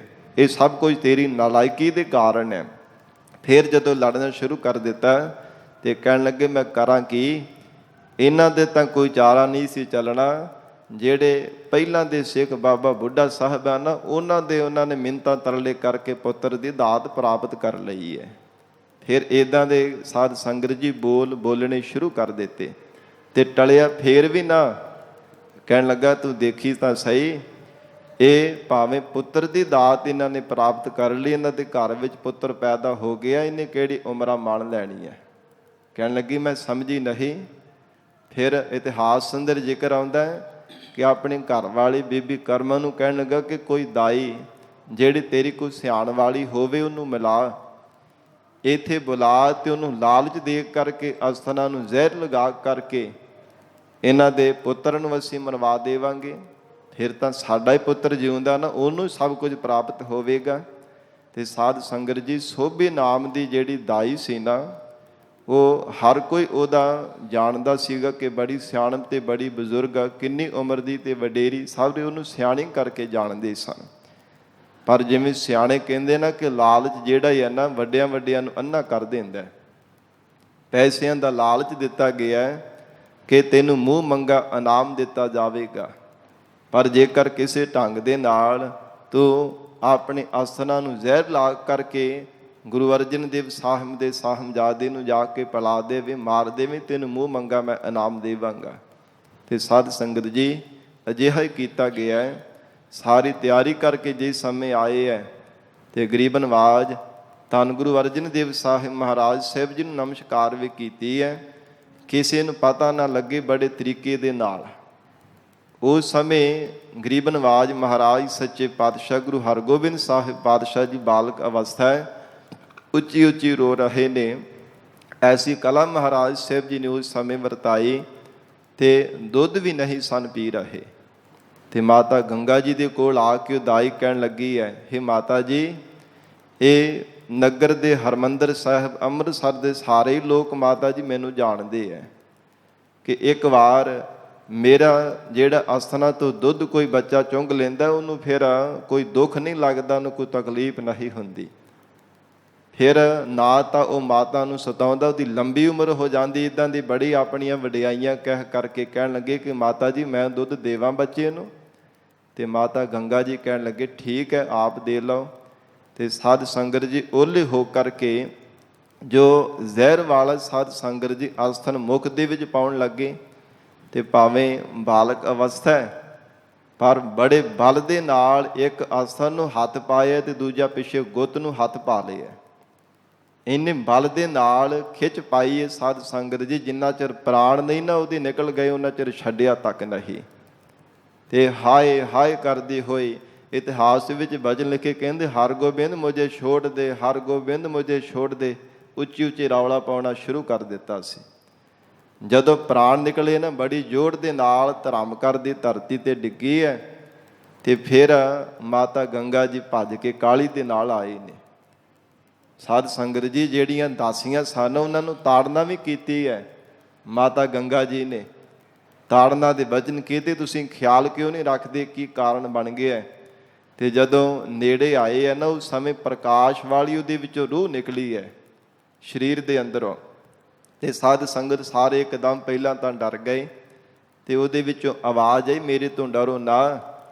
ਤੇ ਮੈਂ ਇਹੋ ਦਾਈ ਦੀ ਮੇਰੀ ਰੂਹ ਹੈ। ਤੇ ਕਹਿਣ ਲੱਗੀ ਤੂੰ ਕੌਣ ਹੈ, ਤੇਰਾ ਕਾਰਨ ਕਿਵੇਂ ਕਿਉਂ ਕੀਤਾ। ਜਦੋਂ ਪੁੱਛਿਆ ਗਿਆ ਤੇ ਕਹਿਣ ਲੱਗੇ ਕਿ ਮੈਂ ਗੰਧਰਬਾਂ ਦੇ ਵਿੱਚ ਭਾਵ ਸਵਰਗਾਂ ਦੇ ਵਿੱਚ ਜਿਹੜੇ ਗੰਧਰਬ ਰਾਗੀ ਹੁੰਦੇ ਆ ਨਾ, ਕਹਿਣ ਲੱਗੀ ਕਿ ਮੈਂ ਉਹਨਾਂ ਦੇ ਵਿੱਚੋਂ ਸਾਂ। ਮੇਰੇ ਕੋਲ ਗਾਉਣ ਦੀ ਕਲਾ ਬਹੁਤ ਜ਼ਿਆਦਾ ਸੀ, ਬੜੀ ਨਿਪੁੰਨਤਾ ਸੀ, ਮੇਰੀ ਆਵਾਜ਼ ਬਹੁਤ ਪਿਆਰੀ ਸੀ, ਮੈਨੂੰ ਉਸ ਆਵਾਜ਼ ਦਾ ਬੜਾ ਮਾਣ ਸੀ, ਬਹੁਤਾ ਹੰਕਾਰ ਸੀ। ਤੇ ਦੇਵਤਿਆਂ ਦੇ ਗੁਰੂ ਬ੍ਰਹਸਪਤੀ ਜੀ ਜਦੋਂ ਆਏ ਉਹ ਹੰਕਾਰ ਕਰਕੇ ਮੈਂ ਉੱਠ ਕਰਕੇ ਉਹਨਾਂ ਦਾ ਸਤਿਕਾਰ ਨਾ ਕੀਤਾ। ਸਾਰੇ ਦੇਵਤਿਆਂ ਨੇ, ਇੱਥੋਂ ਤੱਕ ਕਿ ਇੰਦਰ ਦੇਵਤੇ ਰਾਜੇ ਨੇ ਵੀ ਉੱਠ ਕਰਕੇ ਇੰਦਰ ਦੇਵਤੇ ਨੇ ਸਤਿਕਾਰ ਕੀਤਾ, ਪਰ ਮੈਂ ਨਹੀਂ ਸਾਂ ਉੱਠੀ। ਤੇ ਹੰਕਾਰ ਕਰਕੇ ਮੈਨੂੰ ਨਾ ਸ਼ਰਾਪ ਦਿੱਤਾ ਸੀ ਕਿ ਇੱਥੇ ਰਹਿਣ ਦੇ ਤੂੰ ਯੋਗ ਨਹੀਂ ਹੈ, ਔਰ ਜਾ ਕਰਕੇ ਬੱਚਿਆਂ ਦੀ ਕਿਰਿਆ ਨੂੰ ਸਾਫ਼ ਕਰਿਆ ਕਰ, ਸੰਸਾਰ ਦੇ ਅੰਦਰ ਮਾਤ ਲੋਕ ਤੇ ਤੈਨੂੰ ਜਨਮ ਧਾਰਨ ਕਰਨਾ ਪਵੇਗਾ। ਤੇ ਫਿਰ ਕਹਿੰਦੀ ਮੈਂ ਜਦੋਂ ਹੱਥ ਜੋੜ ਕੇ ਬੇਨਤੀ ਕੀਤੀ ਕਿ ਮੇਰਾ ਉਧਾਰ ਕਿਵੇਂ ਹੋਵੇਗਾ, ਸ਼ਰਾਪ ਤਾਂ ਤੁਹਾਡਾ ਅਵੱਛ ਹੈ, ਕਿਰਪਾ ਕਰੋ ਮੇਰੇ ਉਧਾਰ ਦਾ ਵੀ ਕੋਈ ਬਚਨ ਦੱਸ ਦੇਵੋ। ਕਹਿਣ ਲੱਗੇ ਕਲਯੁਗ ਦੇ ਭਿਆਨਕ ਸਮੇਂ ਅੰਦਰ ਗੁਰੂ ਨਾਨਕ ਦੇਵ ਸਾਹਿਬ ਮਹਾਰਾਜ ਹਜੂਰ ਦੇ 6ਵੇਂ ਸਬਰੂ ਗੁਰੂ ਹਰਗੋਬਿੰਦ ਸਾਹਿਬ ਮਹਾਰਾਜ ਜੀ ਹੋਣਗੇ। ਧੰਨ ਗੁਰੂ ਅਰਜਨ ਦੇਵ ਸਾਹਿਬ ਜੀ ਦੇ ਘਰ ਉਹਨਾਂ ਦਾ ਪ੍ਰਕਾਸ਼ ਹੋਵੇਗਾ। ਉਹ ਬਾਲਕ ਅਵਸਥਾ ਵਿੱਚ ਉਹਨਾਂ ਨੇ ਤੇਰਾ ਉਧਾਰ ਕਰਨਾ। ਤੇ ਸਾਧ ਸੰਗਤ ਜੀ ਉਸ ਸਮੇਂ ਸਾਰੇ ਇਹ ਮਿਥਿਆ ਸੁਣਾਈ ਤੇ ਕਹਿਣ ਲੱਗੇ ਕਿ ਇਹ ਸਾਰਾ ਜਿਹੜਾ ਜਿੰਨਾ ਵੀ ਇਹ ਮਿਥਿਆ ਹੋਏ ਸੀ ਨਾ ਤੁਹਾਡੇ ਭਰਾਤਾ ਪ੍ਰਿਥੀ ਚੰਦ ਦਾ। ਮਹਾਰਾਜ ਜੀ ਨੂੰ ਕਹਿ ਕੇ ਦੱਸਣ ਲੱਗੇ ਕਿ ਮੈਨੂੰ ਪ੍ਰਿਥੀ ਚੰਦ ਦੇ ਲਾਲਚ ਦਿੱਤਾ ਸੀਗਾ ਕਿ ਮੂੰਹ ਮੰਗਿਆ ਤੈਨੂੰ ਇਨਾਮ ਦਿੱਤਾ ਜਾਵੇਗਾ, ਇੱਕ ਵਾਰ ਤੂੰ ਜ਼ਹਿਰ ਦੇ ਕਰਕੇ ਗੁਰੂ ਅਰਜਨ ਦੇਵ ਸਾਹਿਬ ਦੇ ਪੁੱਤਰ ਨੂੰ ਮਾਰ ਦੇ, ਫਿਰ ਤੈਨੂੰ ਮੂੰਹ ਮੰਗਿਆ ਮੈਂ ਇਨਾਮ ਦੇਵਾਂਗਾ। ਤੇ ਉਹਦੇ ਤੋਂ ਸੁਚੇਤ ਹੋ ਕਰਕੇ ਰਹਿਣਾ। ਗੁਰੂ ਘਰ ਦਾ ਬੜਾ ਵੱਡਾ ਵਿਰੋਧੀ ਤੇ ਦੁਸ਼ਮਣ ਹੈ। ਇਹ ਬਚਨ ਕਹਿ ਕੇ ਸਾਧ ਸੰਗਤ ਪ੍ਰਕਾਸ਼ ਉਥੋਂ ਅਲੋਪ ਹੋ ਗਿਆ ਸੀ। ਤੇ ਉਸ ਸਮੇਂ ਤੋਂ ਫਿਰ ਤਾੜਨਾ ਕੀਤੀ ਗਈ ਦਾਸੀਆਂ ਨੂੰ। ਫਿਰ ਜਦੋਂ ਇਹ ਪਤਾ ਲੱਗਾ ਕਿ ਉਹ ਸਾਧ ਸੰਗਤ ਜੀ ਦਾਈ ਮਾਰੀ ਗਈ ਹੈ, ਫਿਰ ਵੀ ਟਲਿਆ ਨਾ ਪ੍ਰਿਥੀ ਚੰਦ। ਭਾਵੇਂ ਸਿੱਖਾਂ ਨੇ ਸਿੱਖਣੀਆਂ ਨੇ ਨਗਰ ਦੇ ਲੋਕਾਂ ਨੇ ਬਹੁਤ ਲਾਹਣਤਾਂ ਪਾਈਆਂ, ਫਿਟਕਾਰਾਂ ਪਾਈਆਂ ਕਿ ਸਤਿਗੁਰੂ ਜੀ ਦੇ ਨਾਲ ਵੈਰ ਭਾਵਨਾ ਤਾਂ ਰੱਖਦਾ ਸੀਗਾ, ਤੇ ਛੋਟੀ ਜੀ ਬਾਲਕ ਅਵਸਥਾ ਮਹਾਰਾਜ ਜੀ ਦੇ ਸਾਹਿਬਜ਼ਾਦੇ ਦੀ, ਉਹਨਾਂ ਦੇ ਨਾਲ ਕਾਹਦੀ ਦੁਸ਼ਮਣੀ ਕੱਢਦਾ ਪਿਆ ਹੈ। ਇਉਂ ਸਾਧ ਸੰਗਤ ਨਗਰ ਦੇ ਲੋਕਾਂ ਨੇ ਵੀ ਬਹੁਤ ਫਿਟਕਾਰਾਂ ਪਾਉਣੀਆਂ ਸ਼ੁਰੂ ਕਰ ਦਿੱਤੀਆਂ ਸਨ। ਤੇ ਗਰੀਬ ਨਵਾਜ ਧੰਨ ਗੁਰੂ ਅਰਜਨ ਦੇਵ ਸਾਹਿਬ ਮਹਾਰਾਜ ਜੀ ਨੇ ਫੇਰ ਵੀ ਕੋਈ ਆਪਣੀ ਰਸਨਾ ਤੋਂ ਉਹਦੇ ਪ੍ਰਤੀ ਬਚਨ ਨਹੀਂ ਸੀਗਾ ਕੀਤਾ। ਇਤਿਹਾਸ ਅੰਦਰ ਜ਼ਿਕਰ ਆਉਂਦਾ ਕਿ ਦੁਬਾਰਾ ਫਿਰ ਯਤਨ ਕੀਤਾ ਗਿਆ। ਸਾਧ ਸੰਗਤ ਸਪੇਰੇ ਨੂੰ ਪ੍ਰੇਰ ਕਰਕੇ ਕਿ ਉਹਨੇ ਬੜੀ ਜੋ ਤਰੀਕੇ ਦੇ ਨਾਲ, ਜੁਗਤੀ ਦੇ ਨਾਲ ਜਿਹੜਾ ਨਾਗ ਸੀ ਨਾ, ਕਾਲਾ ਨਾਗ, ਉੱਥੇ ਜਾ ਕਰਕੇ ਅੰਦਰ ਛੱਡ ਦਿੱਤਾ ਜਿੱਥੇ ਮਹਾਰਾਜ ਬਾਲਕ ਅਵਸਥਾ ਵਿੱਚ ਖੇਡ ਰਹੇ ਨੇ। ਤੇ ਗਰੀਬ ਨਵਾਜ ਧੰਨ ਗੁਰੂ ਹਰਗੋਬਿੰਦ ਸਾਹਿਬ ਮਹਾਰਾਜ ਸੱਚੇ ਪਾਤਸ਼ਾਹ ਹਜੂਰ ਨੇ ਉਹ ਜ਼ਹਿਰੀਲੇ ਨਾਗ ਨੂੰ ਵੀ ਸਾਧ ਸੰਗਤ ਸਰੀਰ ਤੋਂ ਫੜ ਕਰਕੇ ਇੰਨੇ ਬਲ ਦੇ ਨਾਲ ਫੜਿਆ, ਉਹਨਾਂ ਚਿਰ ਛੱਡਿਆ ਨਹੀਂ ਜਦੋਂ ਤੱਕ ਉਹ ਮਰ ਨਹੀਂ ਗਿਆ, ਉਹਦੇ ਪ੍ਰਾਣ ਨਹੀਂ ਸਨ ਨਿਕਲ ਗਏ। ਤੇ ਹੋਰ ਵੀ ਫਿਰ ਤਾੜਨਾ ਕਰਨਾ ਕੀਤੀ ਕਿ ਸੁਚੇਤ ਹੋ ਕਰਕੇ ਰਹਿਣਾ ਕਰੋ, ਪ੍ਰਿਥੀ ਚੰਦ ਕੋਈ ਨਾ ਕੋਈ ਨਵੀਂ ਚਾਲ ਚੱਲੀ ਜਾ ਰਿਹਾ ਹੈ। ਮਾਤਾ ਗੰਗਾ ਜੀ ਦੇ ਮਨ ਦੇ ਵਿੱਚ ਵੀ ਬੜਾ ਸਾਧ ਸੰਗਤ ਜੀ ਵੈਰਾਗ ਵੀ ਤੇ ਭੈ ਵੀ ਪੈਦਾ ਹੋ ਗਿਆ ਕਿ ਸਾਡੇ ਸਾਹਿਬਜ਼ਾਦੇ ਨੂੰ ਕਿਸੇ ਕੋ ਆਂਚ ਆ ਜਾਂਦੀ ਤੇ ਕੀ ਬਣਨਾ ਸੀਗਾ। ਮਹਾਰਾਜ ਸੱਚੇ ਪਾਤਸ਼ਾਹ ਨੇ ਧੀਰਜ ਦਾ ਤੇ ਬਚਨ ਸੁਣਾਏ। ਫਿਰ ਤੀਜੀ ਵਾਰ ਫਿਰ ਯਤਨ ਕੀਤਾ ਗਿਆ। ਜਿਹੜਾ ਖਿਡਾਵਾਂ ਬ੍ਰਾਹਮਣ ਸੀ ਸਾਧ ਸੰਗਤ ਜੀ, ਉਹਨੂੰ ਲਾਲਚ ਦਿੱਤਾ ਗਿਆ, ਉਹ ਆਪਣੀ ਪੱਗ ਦੇ ਵਿੱਚ ਜ਼ਹਿਰ ਪਾ ਕਰਕੇ ਲਿਆਇਆ ਤੇ ਦਹੀਂ ਵਿੱਚ ਪਾ ਕੇ ਜਦੋਂ ਮਹਾਰਾਜ ਸਾਹਿਬ ਜੀ ਨੂੰ ਛਕਾਉਣ ਲੱਗਾ ਤੇ ਗਰੀਬ ਰਿਵਾਜ ਅੰਤਰਜਾਮੀ ਸਤਿਗੁਰੂ ਜੀ ਉੱਚੀ ਉੱਚੀ ਰੋਣਾ ਸ਼ੁਰੂ ਕਰ ਦਿੱਤਾ। ਤੇ ਮਾਤਾ ਗੰਗਾ ਜੀ ਨੇ ਦਾਸੀ ਨੂੰ ਭੇਜਿਆ ਕਿ ਜਾਓ ਦੇਖ ਕਰਕੇ ਆਵੋ ਕੀ ਕਾਰਨ ਹੈ, ਸਾਹਿਬਜ਼ਾਦਾ ਜੀ ਕਿਉਂ ਰੋ ਰਹੇ ਹੈ। ਤੇ ਸਾਧ ਸੰਗਤ ਜੀ ਫਿਰ ਤਾੜਨਾ ਦੇ ਨਾਲ ਡੇਲੇ ਲਾਲ ਕਰ ਕਰਕੇ ਬੜੇ ਭਾਵ ਗੁੱਸੇ ਦੇ ਨਾਲ ਜਿਹੜਾ ਖਿਡਾਵਾ ਸੀ ਨਾ ਦਹੀਂ ਖਵਾਉਣਾ ਚਾਹੁੰਦਾ ਸੀ, ਤਾੜਨਾ ਕਰ ਕਰਕੇ, ਪਰ ਫਿਰ ਵੀ ਮਹਾਰਾਜ ਸਾਹਿਬ ਜੀ ਨੇ ਮੂੰਹ ਨਹੀਂ ਲਾਇਆ, ਛਕਿਆ ਨਾ। ਤੇ ਸਾਧ ਸੰਗਤ ਧੰਨ ਗੁਰੂ ਅਰਜਨ ਦੇਵ ਸਾਹਿਬ ਮਹਾਰਾਜ ਜੀ ਨੇ ਸਿੱਖਾਂ ਨੂੰ ਭੇਜ ਕਰਕੇ ਉਹਨੂੰ ਖਿਡਾਵੇ ਨੂੰ ਵੀ ਬ੍ਰਾਹਮਣ ਨੂੰ ਵੀ ਬੁਲਾ ਲਿਆ ਤੇ ਕਹਿੰਦੇ ਜਿਹੜਾ ਦਹੀਂ ਉਹ ਵੀ ਸਾਡੇ ਸਾਹਮਣੇ ਲਿਆ ਕਰਕੇ ਛਕਾਓ। ਤੇ ਹਜ਼ੂਰ ਨੇ ਫਿਰ ਛਕਣ ਤੋਂ ਇਨਕਾਰ ਕੀਤਾ, ਆਪਣਾ ਮੂੰਹ ਲਾਂਭੇ ਕਰ ਲੈਂਦੇ ਸਨ। ਅੰਤਰਜਾਮੀ ਮਹਾਰਾਜ ਸਾਹਿਬ ਜੀ ਨੇ ਉਹਦਾ ਪਰਦਾ ਸਾਹਮਣੇ ਜ਼ਾਹਰ ਕਰਨ ਦੇ ਲਈ ਗਰੀਬ ਨਵਾਜ ਸਤਿਗੁਰਾਂ ਨੇ ਇਹ ਬਚਨ ਕੀਤਾ ਕਿ ਜ਼ਰੂਰ ਇਹਦੇ ਵਿੱਚ ਦਾਲ ਵਿੱਚ ਕੋਈ ਕਾਲਾ ਹੈ। ਤੇ ਸਾਧ ਸੰਗਤ ਜੀ ਉੱਥੇ ਪਿਸਤਾ ਨਾਮ ਦਾ ਕੂਕਰ ਸੀ ਜੋ ਹਰ ਸਮੇਂ ਮਹਾਰਾਜ ਜੀ ਦੇ ਜਿੱਥੇ ਪਲੰਗ ਉੱਪਰ ਬੈਠਦੇ ਹੇਠਾਂ ਕਰਕੇ ਬੈਠ ਜਾਂਦਾ ਸੀ। ਗਰੀਬ ਨਵਾਜ ਸਤਿਗੁਰੂ ਜੀ ਨੇ ਆਵਾਜ਼ ਮਾਰੀ, ਪਿਸਤਿਆ ਇੱਧਰ ਆ। ਜਦੋਂ ਨੇੜੇ ਆਇਆ ਤੇ ਕਹਿੰਦੇ ਕਿ ਦਹੀਂ ਇਹਦੇ ਅੱਗੇ ਰੱਖ ਦੇਵੋ। ਅੱਗੇ ਰੱਖਿਆ, ਸੁੰਘ ਕੇ ਤੇ ਉਹ ਸਾਧ ਸੰਗਤ ਜੀ ਕੂਕਰ ਪਿੱਛੇ ਹੋ ਗਿਆ। ਮਹਾਰਾਜ ਸੱਚੇ ਪਾਤਸ਼ਾਹ ਜੀ ਜਾਣਦੇ ਆ। ਗਰੀਬ ਨਵਾਜ ਸਤਿਗੁਰੂ ਜੀ ਨੇ ਬਚਨ ਕੀਤਾ, ਕਹਿਣ ਲੱਗੇ ਪਿਸਤਿਆ ਖਾ ਲੈ, ਤੇਰਾ ਭਲਾ ਕਰ ਦੇਵਾਂਗੇ, ਤੈਨੂੰ ਮੁਕਤ ਕਰ ਦੇਵਾਂਗੇ। ਸਤਿਗੁਰੂ ਜੀ ਦਾ ਬਚਨ ਮੰਨ ਕੇ ਉਹ ਕੁੱਤੇ ਨੇ ਸਾਧ ਸੰਗਤ ਦਹੀਂ ਖਾਧਾ ਤੇ ਸਾਰਿਆਂ ਦੇ ਸਾਹਮਣੇ ਦੇਖਦਿਆਂ ਦੇਖਦਿਆਂ ਆਪਣੇ ਪ੍ਰਾਣ ਤਿਆਗ ਗਿਆ ਸੀ। ਹਜ਼ੂਰ ਨੇ ਉਹਨੂੰ ਮੁਕਤੀ ਦੀ ਦਾਤ ਬਖਸ਼ਿਸ਼ ਕਰ ਦਿੱਤੀ। ਤੇ ਬ੍ਰਾਹਮਣ ਦੇ ਸਾਧ ਸੰਗਤ ਪੇਟ ਵਿੱਚ ਸੂਲ ਹੋਈ ਤੇ ਸੂਲ ਦੇ ਨਾਲ ਉਹ ਫਿਰ ਮਰਿਆ ਸੀ। ਮਹਾਰਾਜ ਜੀ ਤੋਂ ਭਾਵੇਂ ਭੁੱਲ ਵੀ ਉਹਨੇ ਮੰਗਣੀ ਚਾਹੀ, ਪਰ ਆਪਣੀ ਕੀਤੀ ਤੇ ਸਾਧ ਸੰਗਤ ਕਰਨੀ ਦੇ ਉਹਨੇ ਪਾਵਨਾ ਕੀਤਾ। ਉਹਦੇ ਪੇਟ ਵਿੱਚ ਐਸੀ ਸੂਲ ਹੋਈ ਤੇ ਕਰਕੇ ਉਹ ਮਰ ਗਿਆ ਸੀਗਾ। ਗਰੀਬ ਨਵਾਜ ਧੰਨ ਸਤਿਗੁਰੂ ਸ੍ਰੀ ਗੁਰੂ ਅਰਜਨ ਦੇਵ ਸਾਹਿਬ ਮਹਾਰਾਜ ਸੱਚੇ ਪਾਤਸ਼ਾਹ ਹਜ਼ੂਰ ਜਿਸ ਸਮੇਂ ਸ੍ਰੀ ਹਰਿਮੰਦਰ ਸਾਹਿਬ ਆਏ ਹਨ ਗੁਰੂ ਕੀ ਵਡਾਲੀ ਤੋਂ, ਸਾਹਿਬਜ਼ਾਦਾ ਜੀ ਨੂੰ ਨਾਲ ਲੈ ਕੇ, ਸਾਧ ਸੰਗਤ ਜੀ ਦੇਖੋ ਕਿੰਨੀ ਨਿਮਰਤਾ ਤੇ ਕਿੰਨੀ ਸ਼ਾਂਤੀ ਦੀ ਪੁੰਜ ਹਨ ਮਹਾਰਾਜ ਸਾਹਿਬ ਜੀ। ਹਜ਼ੂਰ ਨੇ ਸਭ ਕੁਝ ਯਾਰ ਕਰਕੇ ਫਿਰ ਵੀ ਆਪਣੇ ਵੱਡੇ ਭਰਾਤਾ ਪ੍ਰਿਥੀ ਚੰਦ ਜੀ ਦੇ ਜਦੋਂ ਕੋਲ ਆਏ ਨੇ ਮਿਲਣ ਦੇ ਵਾਸਤੇ, ਤੇ ਹਜ਼ੂਰ ਸਤਿਕਾਰ ਦੇ ਨਾਲ ਉਹਨਾਂ ਦੇ ਚਰਨਾਂ ਨੂੰ ਹੱਥ ਲਾ ਰਹੇ ਹੈ। ਗਰੀਬ ਨਵਾਜ ਮਹਾਰਾਜ ਸਾਹਿਬ ਜੀ ਦੀ ਮਹਿਲ ਮਾਤਾ ਗੰਗਾ ਜੀ ਬੀਬੀ ਕਰਮੋਂ ਨੂੰ ਮਿਲ ਕਰਕੇ ਸਾਧ ਸੰਗਤ ਜੀ ਪੈਰੀ ਹੱਥ ਲਾ ਰਹੇ ਨੇ ਤੇ ਔਰ ਕਹਿਣ ਲੱਗੇ ਕਿ ਸਾਹਿਬਜ਼ਾਦੀ ਨੂੰ ਅਸੀਸ ਬਖਸ਼ਿਸ਼ ਕਰੋ। ਕਿੰਨੀ ਮਹਾਰਾਜ ਸੱਚੇ ਪਾਤਸ਼ਾਹ ਨੇ ਨਿਮਰਤਾ ਧਾਰਨ ਕੀਤੀ ਹੈ। ਔਰ ਗਰੀਬ ਨਵਾਜ ਧੰਨ ਗੁਰੂ ਸ੍ਰੀ ਗੁਰੂ ਹਰਗੋਬਿੰਦ ਸਾਹਿਬ ਮਹਾਰਾਜ ਸੱਚੇ ਪਾਤਸ਼ਾਹ ਹਜ਼ੂਰ ਨੂੰ ਆਪ ਕਿਰਪਾ ਕਰਕੇ ਪ੍ਰਮਾਤਮਾ ਨੇ ਰੱਖਿਆ ਕੀਤੀ ਹੈ। ਜੋ ਵਰਦਾਨ ਬਾਬਾ ਬੁੱਢਾ ਸਾਹਿਬ ਜੀ ਨੇ ਬਖਸ਼ਿਸ਼ ਕੀਤੇ ਸਨ ਉਹ ਵਰਦਾਨ ਪੂਰੇ ਹੋਣੇ ਹੈ। ਸਾਧ ਸੰਗਤ ਜੀ ਪ੍ਰਮਾਤਮਾ ਨੇ ਇੱਕ ਵੀ ਆਜ ਕੋਈ ਨਹੀਂ ਸੀ ਆਉਣ ਦੇਣਾ ਕੀਤੀ। ਸੋ ਭਾਵੇਂ ਇਤਿਹਾਸ ਤਾਂ ਬਹੁਤ ਵਿਸ਼ਾਲ ਹੈ, ਪਰ ਸਾਧ ਸੰਗਤ ਜੀ ਸਮਾਂ ਸੀਮਤ ਹੈ। ਗਰੀਬ ਨਵਾਜ ਧੰਨ ਗੁਰੂ ਹਰਗੋਬਿੰਦ ਸਾਹਿਬ ਮਹਾਰਾਜ ਸੱਚੇ ਪਾਤਸ਼ਾਹ ਹਜੂਰ ਦਾ ਅੱਜ ਜੋ ਪਾਵਨ ਪ੍ਰਕਾਸ਼ ਪੁਰਬ ਦਿਹਾੜਾ ਹੈ, ਦੁਬਾਰਾ ਤੋਂ ਸਰਬੱਤ ਸੰਗਤਾਂ ਨੂੰ ਬੇਅੰਤ ਵਧਾਈਆਂ ਹੋਵਣ। ਤੇ ਸਾਧ ਸੰਗਤ ਜੀ ਨਾਲ ਹੀ ਬੇਨਤੀ ਕਰਾਂ, ਜੋ ਬਾਬਾ ਬੰਦਾ ਸਿੰਘ ਬਹਾਦਰ ਜੀ ਜਿਨ੍ਹਾਂ ਦਾ ਅੱਜ ਸ਼ਹੀਦੀ ਦਿਹਾੜਾ ਹੈ, ਜਿਨ੍ਹਾਂ ਦੇ ਪਰਥਾਏ ਇਤਿਹਾਸਕਾਰਾਂ ਨੇ ਜੋ ਬਾਬਾ ਬੰਦਾ ਸਿੰਘ ਬਹਾਦਰ ਜੀ ਦਾ ਇਤਿਹਾਸ ਲਿਖਣਾ ਕੀਤਾ ਹੈ, ਵੱਖੋ ਵੱਖਰੀਆਂ ਇਤਿਹਾਸ ਦੀਆਂ ਰਾਇਵਾਂ ਨੇ, ਵੱਖੋ ਵੱਖਰੇ ਢੰਗ ਤਰੀਕਿਆਂ ਦੇ ਨਾਲ ਬਾਬਾ ਬੰਦਾ ਸਿੰਘ ਬਹਾਦਰ ਜੀ ਦਾ ਇਤਿਹਾਸ ਲਿਖਿਆ ਗਿਆ ਹੈ। ਬੇਨਤੀ ਕਰ ਦੇਵਾਂ ਟੂਕ ਮਾਤਰ, ਬਹੁਤਾਰ ਦੇ ਵਿੱਚ ਇਸ ਢੰਗ ਦੇ ਨਾਲ ਸਾਧ ਸੰਗਤ ਜੀ ਇਤਿਹਾਸ ਲਿਖਿਆ ਗਿਆ ਹੈ ਕਿ ਪੜ੍ਹਨ ਵਾਲੇ ਜਿਹੜੇ ਹਨ ਉਹਨਾਂ ਦੇ ਮਨ ਦੇ ਵਿੱਚ ਸ਼ਹਾਦਤ ਦਾ ਜਾਮ ਪੀਣ ਦੇ ਵਾਸਤੇ ਕਿਸੇ ਢੰਗ ਦੇ ਨਾਲ ਕਿਸੇ ਤਰ੍ਹਾਂ ਕੋਈ ਹੋਂਦ ਨਾ, ਕੋਈ ਸ਼ਹਾਦਤ ਦਾ ਬੀਜ ਨਾ ਕਿਤੇ ਪੈਦਾ ਹੋ ਜਾਵੇ। ਇੱਦਾਂ ਦੇ ਸਾਧ ਸੰਗਤ ਜੀ ਜਿਹੜੇ ਕੋਈ ਪ੍ਰਚਾਰਕ ਲਿਖਣ ਵਾਲੇ ਜਿਹੜੇ ਇਤਿਹਾਸ ਹੈ, ਉਹਨਾਂ ਨੇ ਇਸ ਢੰਗ ਦੇ ਨਾਲ ਲਿਖਿਆ ਹੋਇਆ ਹੈ। ਸੱਚ ਬਹੁਤ ਘੱਟ ਮਿਲਦਾ ਹੈ ਸਾਧ ਸੰਗਤ ਜੀ, ਜਿਹੜਾ ਸੱਚਾ ਇਤਿਹਾਸ ਹੈ, ਜਿਸ ਢੰਗ ਦੇ ਨਾਲ ਐਸੀ ਵਿਲੱਖਣਤਾ ਦੇ ਨਾਲ ਸ਼ਹਾਦਤ ਹੋਈ ਹੈ ਬਾਬਾ ਬੰਦਾ ਸਿੰਘ ਬਹਾਦਰ ਜੀ ਦੀ, ਔਰ ਉਹਨਾਂ ਦੇ ਸਾਹਿਬਜ਼ਾਦਾ 4 ਸਾਲ ਦਾ ਪੁੱਤਰ ਜੋ ਬਾਬਾ ਅਜੈ ਸਿੰਘ ਜੀ, ਤੇ ਸਾਧ ਸੰਗਤ ਨਾਲ ਦੇ ਜਿਹੜੇ ਬਹੁਤ ਸਾਰੇ ਸਾਥੀ ਸਿੰਘ ਸਨ। ਜਿਸ ਢੰਗ ਦੇ ਨਾਲ ਇਹਨਾਂ ਦੀਆਂ ਸ਼ਹਾਦਤਾਂ ਹੋਈਆਂ, ਉਸ ਢੰਗ ਦੇ ਨਾਲ ਬਹੁਤਾਤ ਵਿੱਚ ਬਿਆਨ ਨਹੀਂ ਕੀਤਾ ਜਾਂਦਾ।